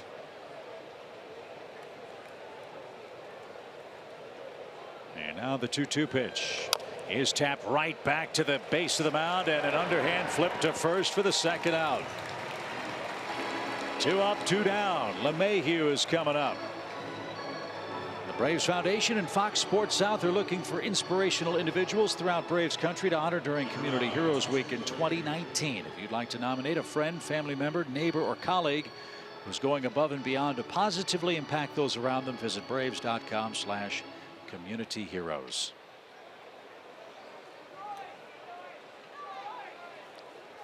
LeMahieu 0 for 3. One of those 3 at bats was a strikeout, and a line drive to right on the first pitch. That's DJ LeMahieu right there. That's the guy that won the batting title in 16. So the Rockies have the tying run on with 2 outs.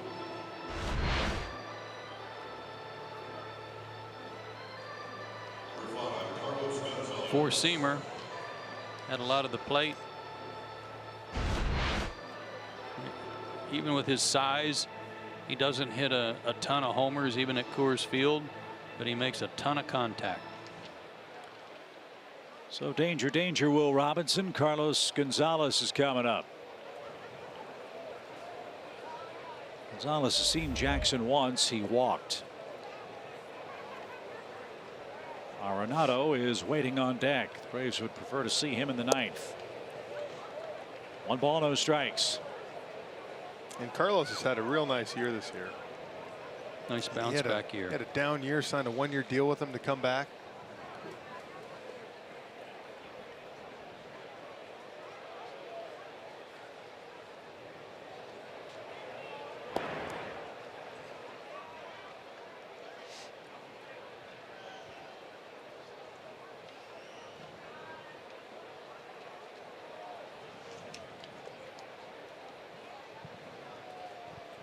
One ball, no strikes. Shift on for Cargo. The pitch is way inside. Last year hit .262, 14 homers, 57 RBIs. That was coming off a 2016 season where he hit 25 homers and drove in 100. 40 homers, 97 RBIs the year before that. But they love him in their clubhouse. Positive influence.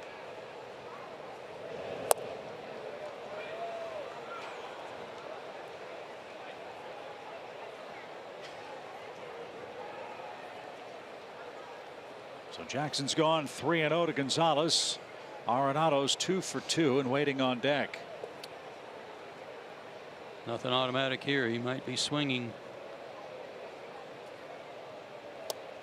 But it wasn't close enough to offer a 4-pitch walk after the first pitch base hit to LeMahieu. So now you've got Arenado. You've got the tying run in scoring position. Chuck Hernandez is on his way out to discuss strategy with Arenado. I don't envy anybody trying to figure out how to get this guy out. Visit Synovus for your banking, lending, and investing needs. Synovus, the bank of here. Nolan Arenado already with his 45th multi-hit game, thanks to 2 singles, 1 in the 2nd, 1 in the 6th. He's bumped his average up 3 points. He entered 4th in the league in hitting at .308. He's now at .311. He's a pretty good third baseman for a catcher. Yeah, that's right. You know, he was a catcher in high school, was rated the 17th best catcher in the draft the year the Rockies got him in the 2nd round. He was going to Arizona State, although the Rockies drafted him as an infielder. So the meeting, a brief one. Let's see if Jackson can take care of Arenado.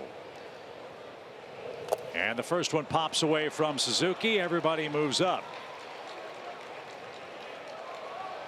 Don't think that was what the Braves had in mind.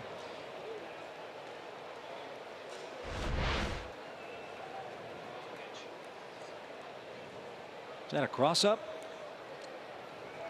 Well, it got under the glove of Kurt, hit his shin guard. That's what caused the big carom. It may have been. So now a hit could mean 2 runs. You have Story on deck. And a 1-0 count for Nolan Arenado. The pitch caught on and missed. That's sunk out of sight. Even count. It was kind of a funny swing. And he had that dive at third base. He's missed some time afield with that sore shoulder. Don't know if it's affecting his swing.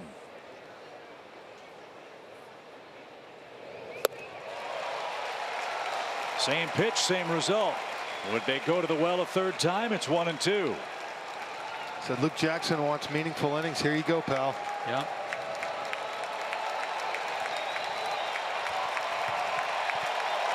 Great job to get ahead after the wild pitch.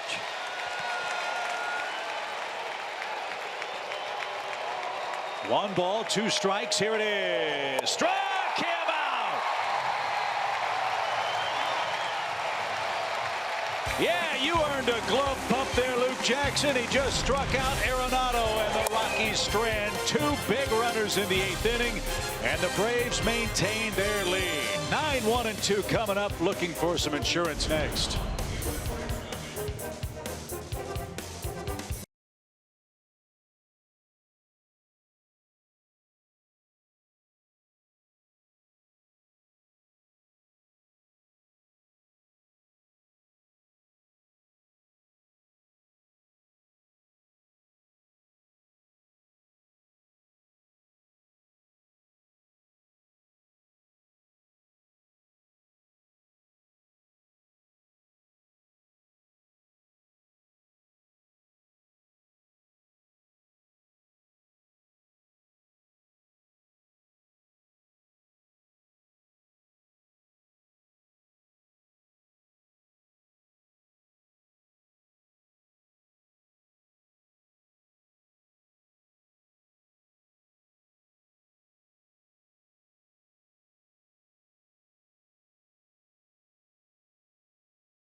About the great production by the bottom of the order again for the Braves tonight and all homestand long.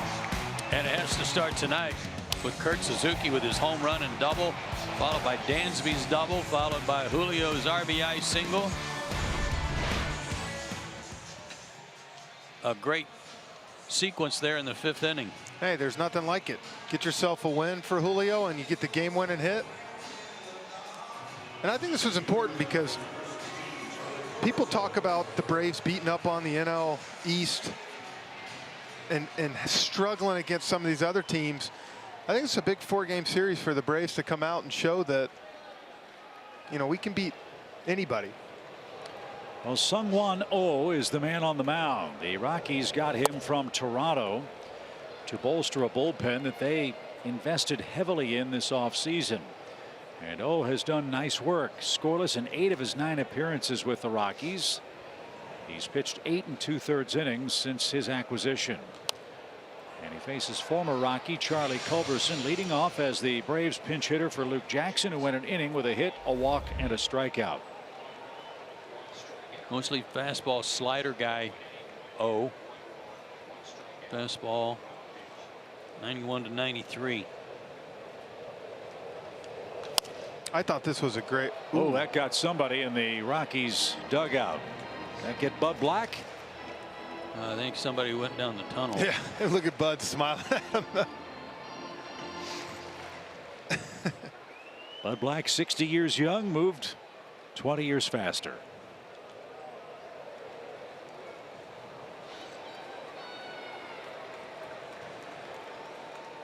No balls, 2 strikes. And a check swing roller, slowly hit. That might turn to gold. Arenado, though, took away an infield hit. Speaking of gold. What a play by Arenado. Sore shoulder and all. That was a spectacular and very big play. Jeff, you know this. When a lot of times the third baseman, when he comes in and feels that ball, has to throw kind of a looping throw. Bullet. That was a missile he fired over there. As good as he was, even from up here where we're at, I thought he had no chance. Me neither. And that play right there between that and his offense, that's why if the Rockies want him back after next year, it's going to cost him $200 large. I'll go ahead and tell you that. Yeah. So here's Acuna. He's our Zaxby's indescribably good player. Incredible numbers over his last 9 games. trying to extend his consecutive games with a homer streak right here. And kept it away. 1 ball, 1 strike. What a cheer this kid got when his name was announced before the game even started, that he was in the lineup. And then a standing ovation when he batted in the first inning and he rifled a single.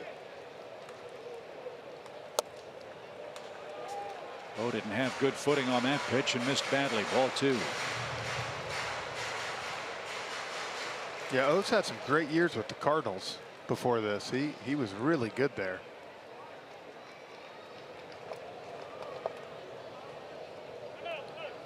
Ronald asks for time and it's granted. 2 balls and a strike. Yeah, they have people down there. You guys talked about their bullpen signings in the offseason. This is another good addition. You're right, Jeff.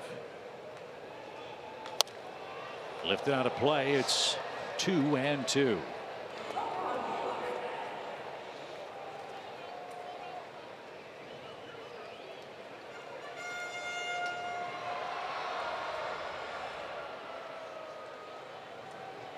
So O is ready. Here it comes. And it's a full count. The homer would be nice. Getting Acuna on would be pretty darn good too, because he could move himself into scoring position with his legs. He stole a base in the first inning as well. Having him in the lineup is the bonus already. Yes, sir. Now the payoff pitch is lifted toward right field. Cargo on the run, and he'll make the play. And that is the second out. So barring extra innings, Acuna's consecutive games with a homer streak will end. He's 1 for 4. And Ozzie Albies will try to keep the Atlanta 8th alive. What an incredible accomplishment by Ronald Acuna, though, at the ripe old age of 20 to do all this damage. 8 homers in 9 games, including tonight's affair. Unbelievable.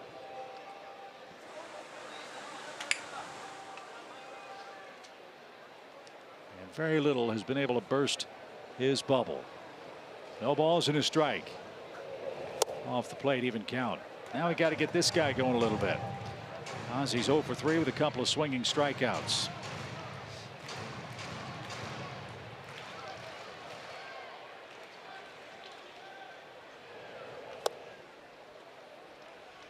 Ball 2.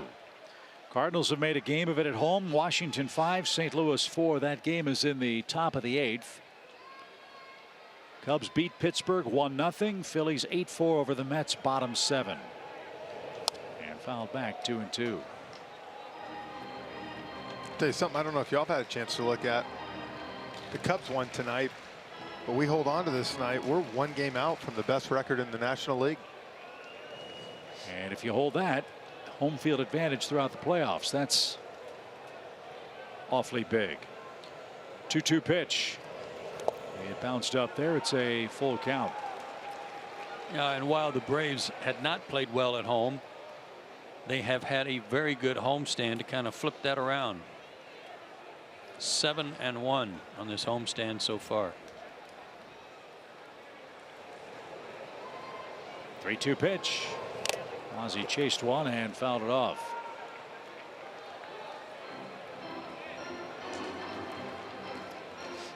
And Hoberg took that one right off the chest protector, it looked like.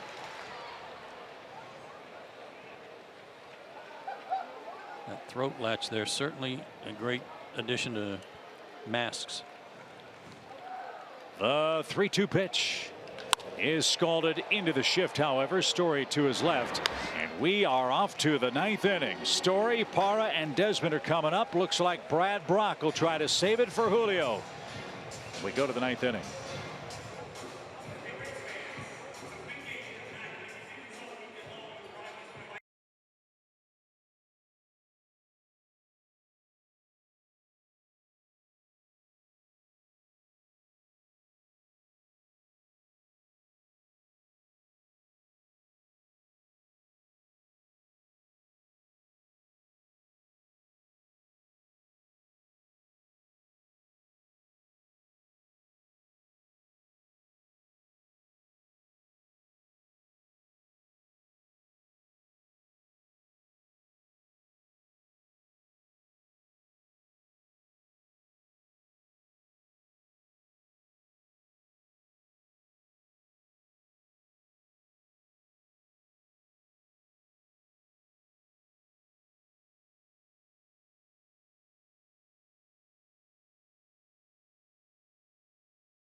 Just the start of an incredible 4-game series versus the Rockies here at SunTrust Park. And we're bringing you Game 2 tomorrow for our Friday night showdown presented to you by Kaiser Permanente. That'll air on Fox Sports South with our coverage starting on Braves Live at 7 o'clock. But right now, Brad Brock hopefully on to get 3 outs and give the Braves a win in Game 1, guys. Like the way you're thinking, Kelsey. The Braves are looking for their 17th one-run victory on the season. Brad Brock looking for the continuation of what's been a pretty solid year. Yeah, and good numbers with the Braves. Has not given up a run. Has 11 saves. Those were all with Baltimore. 11 out of 13. So he's been here before. And he's got Story, Parra, and Desmond standing in the way in the 9th inning. And the first one, a mid-90s fastball that missed high to the Colorado shortstop. Story's hitting streak is on the line in the 9th. It's at 12 games. He's 0 for 2 with a walk.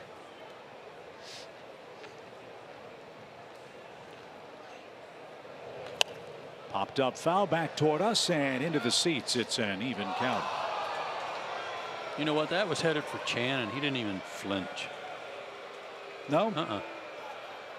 He took a look at it, realized it was going to be a little short, and he went right back into his little cubby hole. One ball, one strike for Trevor Story. The pitch is grounded to short. Dansby backhanded, dropped it, throws to first, high, and Story's aboard.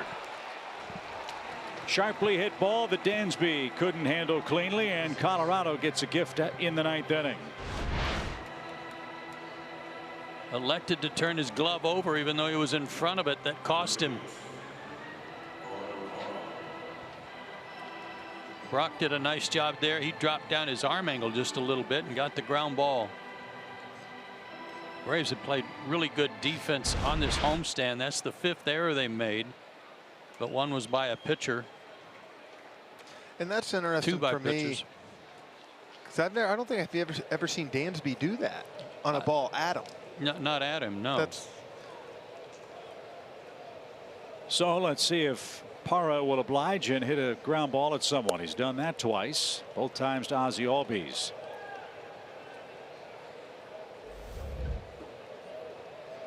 Yeah, you know, our defense has picked up our pitchers a lot this year. Hopefully they can pick up our D right here. One ball, no strikes. And off the plate, ball 2.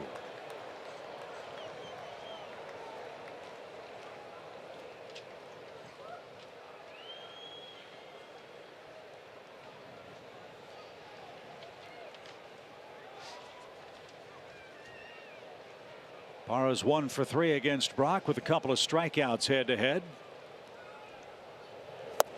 And a swinging strike there. 2-1 your count. Showed him that same arm angle, but threw a changeup that time. Good 2-0 pitch. It's one thing that is tough when you face him is he's got great arm action. Deceptive. Hides the ball well.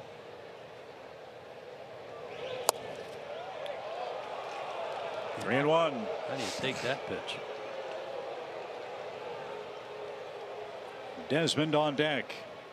Walters and then the pitcher's spot lurking in the 9th for the Rockies.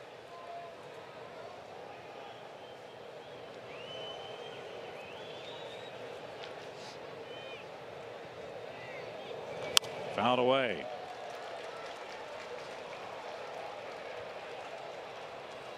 Gerardo Parra has done some damage against the Braves in his career. Most of that one was with Arizona.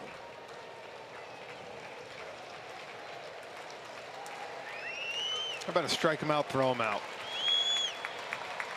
Okay, I'm in.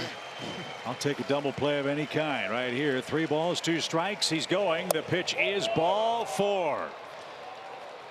So 2 are on, nobody out. An error and a walk sets it up for Desmond.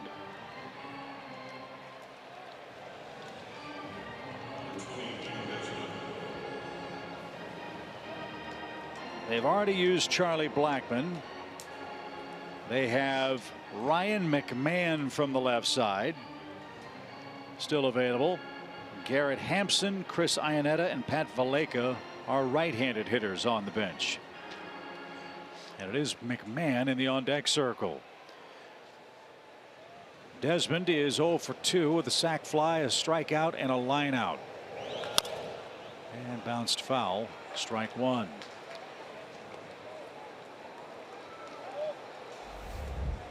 Desmond has hit into 9 double plays. That's the 3rd highest total on the Colorado club.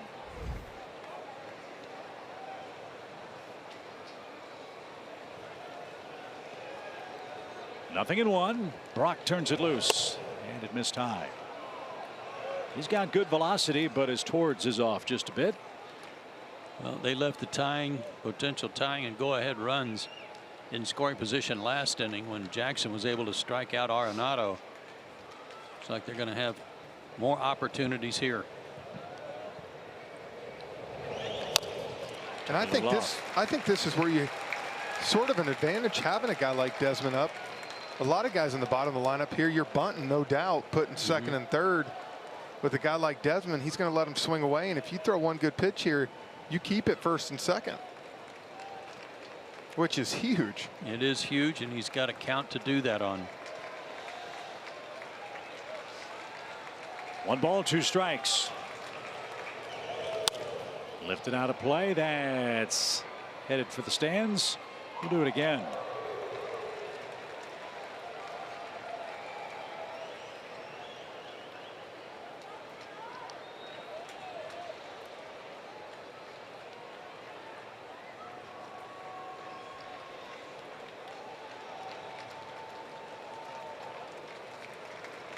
Brock trying to pitch around an error to start the inning. Now the 1-2, who is out of play. Good cut by Desmond. Might have got a good pitch to hit there and missed it. It was 95 though. After a couple hard fastballs, I wouldn't mind seeing him maybe pull the string on him here and throw a change. Might even get a rollover straight to Camargo at third. That would be nice too. Triple play would be fun. 1 ball, 2 strikes. Here it is. Foul away. Desmond, the rarest of all players in the major leagues. Ian Desmond was originally drafted by the Montreal Expos, who later became the Washington Nationals. Way back in 2004. Got to the big leagues in Washington 5 years later. Went to Texas as a free agent. Played a lot of outfield there. That's when he started playing all over. The 1-2 pitch. Struck him out. Big out. There you go, Jeff. There was a changeup. One pitch after that. Great pitch. You see, you threw 3 balls at 95 and then you throw that. That's just tough to lay off, and especially where he put that. Right there at that back spot of the plate. Beauty. And I know Desmond's got 19 home runs and he's a power hitter, but I'm still a little shocked that they didn't try even on maybe 1 pitch to bunt him over in that situation. Well, this is Ryan McMahon, who has had a flair for the dramatic for Colorado this year. He's the first player in franchise history to hit a game-winning homer in the 7th inning or later in consecutive games.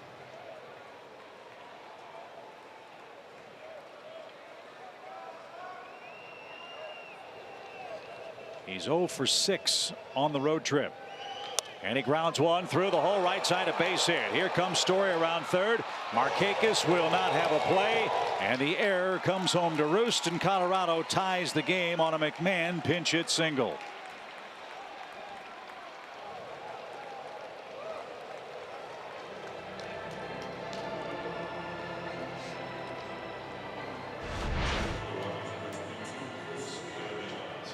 Good base running by Parra too, to go first to third.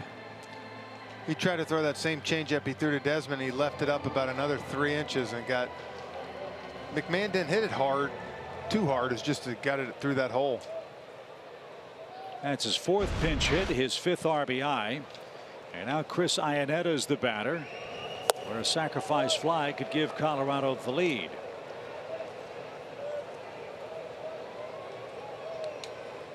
Well, we've said it a million times. When opponents have given the Braves a good team extra outs, they usually take advantage. That's exactly, unfortunately, what the Braves have done for Colorado here in the ninth. However, in the bottom half of the inning, Freeman, Markakis, and Camargo are coming up. See if Brock can keep it tied here.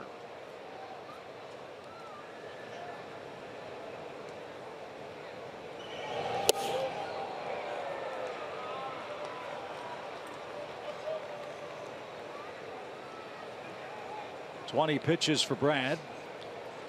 More action in the Braves bullpen. Colorado's pen is busy too. 2 balls and a strike.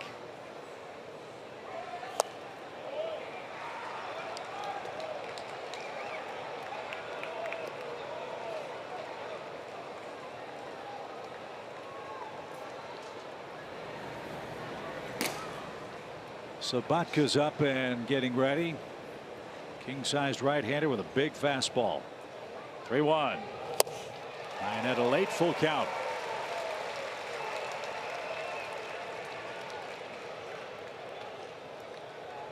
Got to imagine they're going to have the runners or McMahon at first running right here. I would think so. He is. And the pitch is tipped and caught. Strike 3, 2 outs.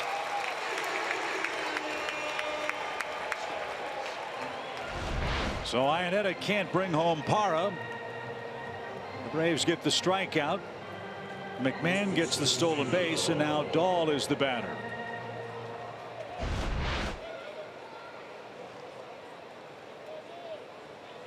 This guy's been a free swinger tonight. He's already hit a home run.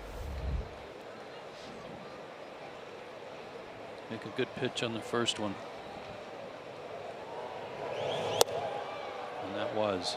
I think that's what they're talking about. I looked down there and saw Snit and Chuck Hernandez talking with a base open, but as you said, I think they feel like he can open his zone a little bit right here. 1-0 count. Got the call there. Even count, 1-1.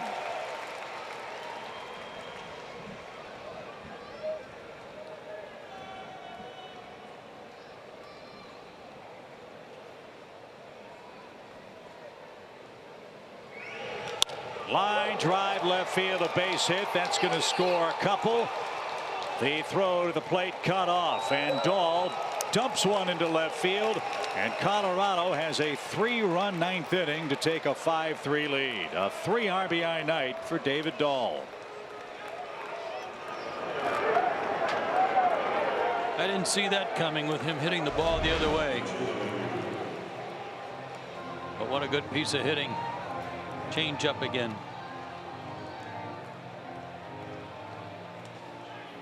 So a rare late inning disappointment for the Braves bullpen, which has pitched very well in the month of August. An error opened the floodgates, and Colorado has flooded through with 3 runs to take a 2-run lead. It's 5-3 with David Dahl providing a huge insurance run scoring hit.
Visit Synovus for your banking, lending, and investing needs. Synovus, the bank of here. Beautiful night in Atlanta as we zoom in live on our Xfinity cam.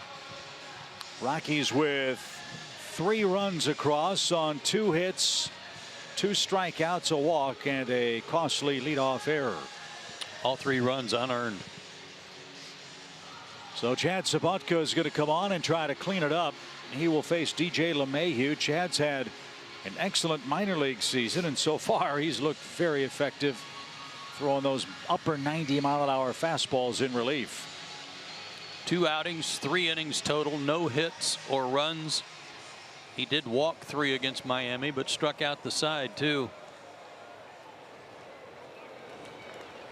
And it was also the 2nd inning when he walked those guys. I've really been impressed with the stuff I've seen from him. Well, in this spot, LeMahieu has the luxury of being late on a 97-mile-an-hour fastball, but that's right in his swing plane, his sweet spot, which he showed us last time up in the 8th inning, a base hit to right field.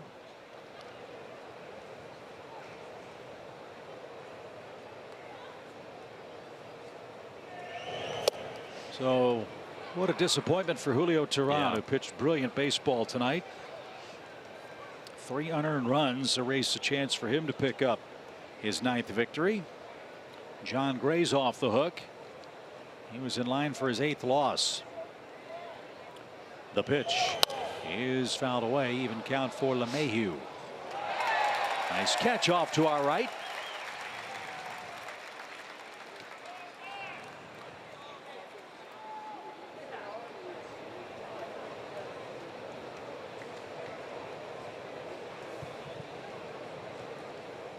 One ball, 1 strike. Runner goes. The pitch bounces up there. It gets away from Suzuki. It's all the way back to the screen, and Dahl has a stolen base.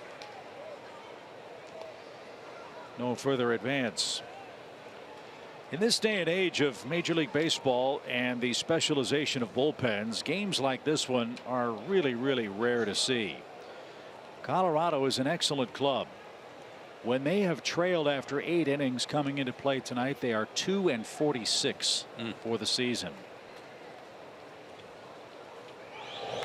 As this one's hammered towards center, Ender on a flat-out sprint, got to the edge of the track and puts it away to retire the side. Well, Colorado got 3. The Braves need 3 to win it in their last at bat, and the bottom of the 9th starts with Freddie Freeman next.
Fans get a Boston Braves Babe Ruth bobblehead. That's cool. Presented by Gas South. Get your tickets today at braves.com/tickets. The Rockies have taken the lead. New battery for them. Chris Iannetta will strap on the gear. He's behind the plate. And it's going to be Wade Davis who's on to pitch. That saves number is an interesting one. He's tied for first in saves. He's also first in the league with 6 blown saves. I'm hoping that latter increases by 1. Yeah, he went through a rough patch himself just a few weeks ago. In August, he is 1-3, and he's given up runs in 3 of the 6 games he's appeared in. So Freeman, Markakis, Camargo, and hopefully a parade of others to follow. Against Wade Davis in the 9th. Braves need 2 to get it tied.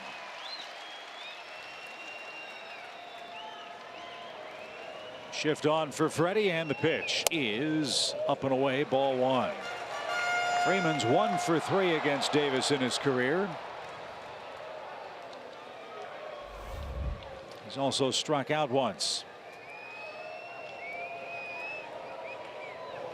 And had a good pass there. It's an even count. Good cut.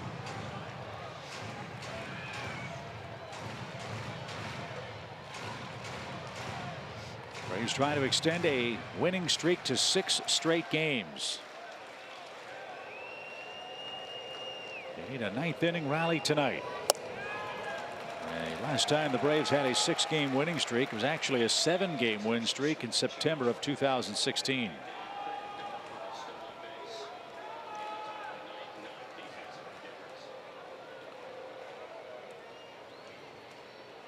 Two balls, 1 strike. And ball 3. Now you need 2 runs, so we need Freddie on base right here. And Wade Davis, like you said, is as good as he's been the last 4 or 5 years. His pitch is that cutter, and if he can't get a feel for it, could be some trouble for him. Yanked foul. That rattles around in the camera well. 91-95 with his fastball. 2 seamers and 4 seamers. Cutter curve change, or excuse me, cutter curve slider. But a lot of cutters, as Jeff said. Davis saved 32 games with the Cubs last year after starring in Tampa Bay and Kansas City before that. Now the 3-2. Lined into right center field, a base hit. Cargo over to cut it off. Freddie slams on the brakes, and wisely so. What a throw back to second base. So he spoils the shift, and the Braves bring the tying run to the plate off a rocket from Freddie Freeman, who has another hit. And phenomenal job by Freddie right there to realize I cannot make this out, because where Cargo put that ball on the money, Freddie would have been a dead duck. Freddie's run doesn't mean anything. Nothing. You know, he's got to make sure he gets this inning started, and he did. If this was in the 5th inning, he probably goes for 2, but not here. So here's Markakis. Nick is 0 for his last 10. But did walk last time up. Big hole for him right side. As Davis sprays one off the plate. Ball 1. Again, Davis has had a rough patch. Since July 24th, 13 earned runs in 9 2/3 innings. That'll play, we hope, for the Braves.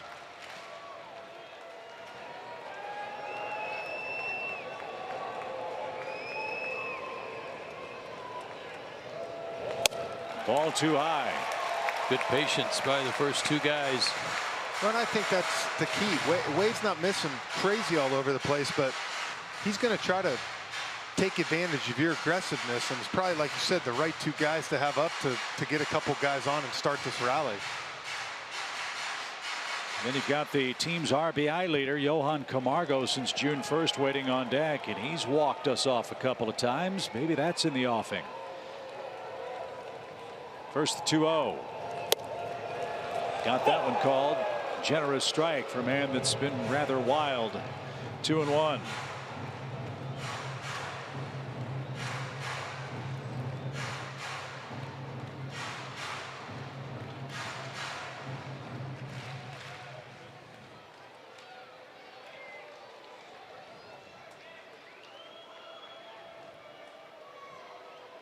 Check of the runner at first. Markakis still in front in the count. 2-1.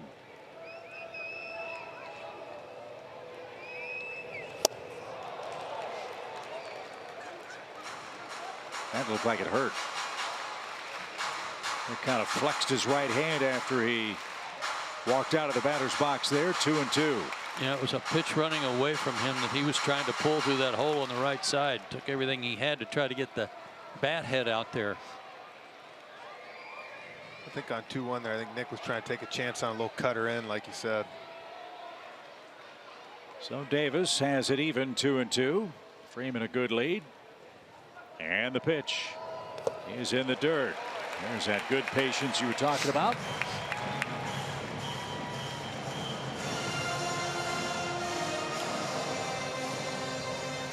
Margot's gonna hit in the ninth. The question is, how many men will be aboard when he comes up? Braves are hoping for 2. They need 2 to tie, 3 to win in their last at bat.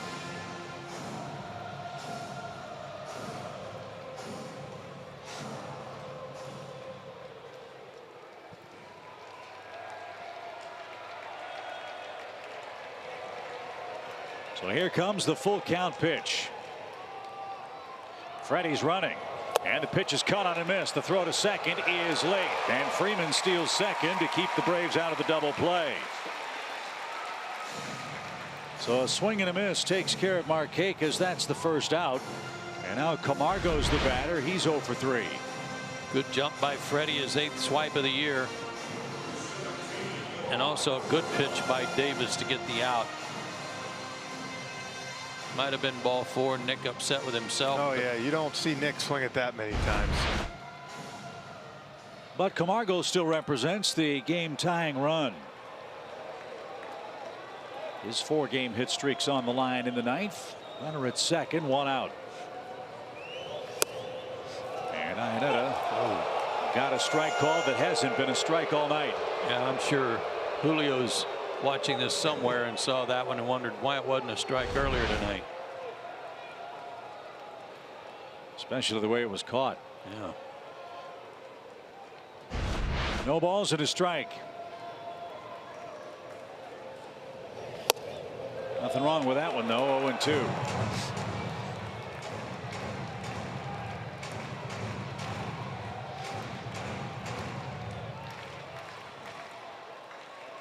Johan's done some good work with 2 strikes.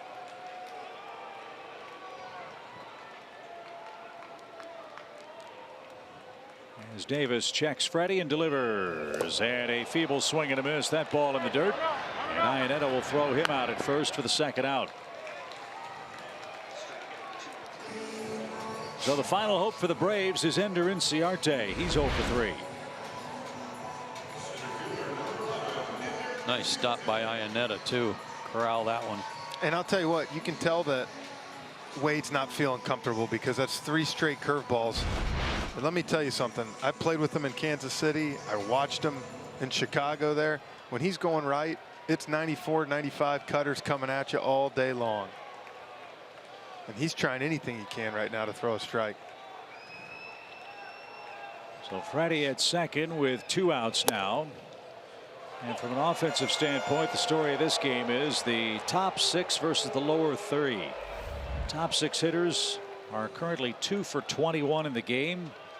Suzuki, Swanson, Tehran, and Culberson 4 for 9.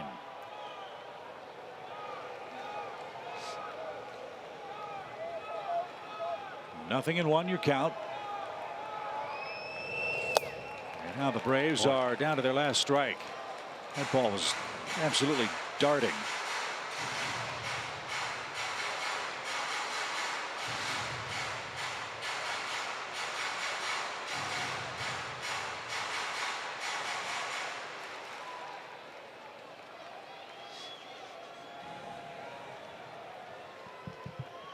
No balls, 2 strikes. And the pitch is hammered and caught by LeMahieu, and that will end the game. If LeMahieu's not 6'5", yeah, Braves are in business. Hard hit, but it took a big guy at second to haul it in. And 3 unearned runs in the 9th inning do end the Braves winning streak. So Brad Brock takes the tough luck loss. Sungwon Oh picks up the win, and Wade Davis with his 33rd save preserves a 5-3 Rockies win in game 1. Atlanta Braves Baseball is sponsored by the Georgia Lottery, the All-South Highway Safety Team. The All-South Highway Safety Team reminds you to play it safe by never mixing drinking and driving. And by Synovus, the Bank of Here.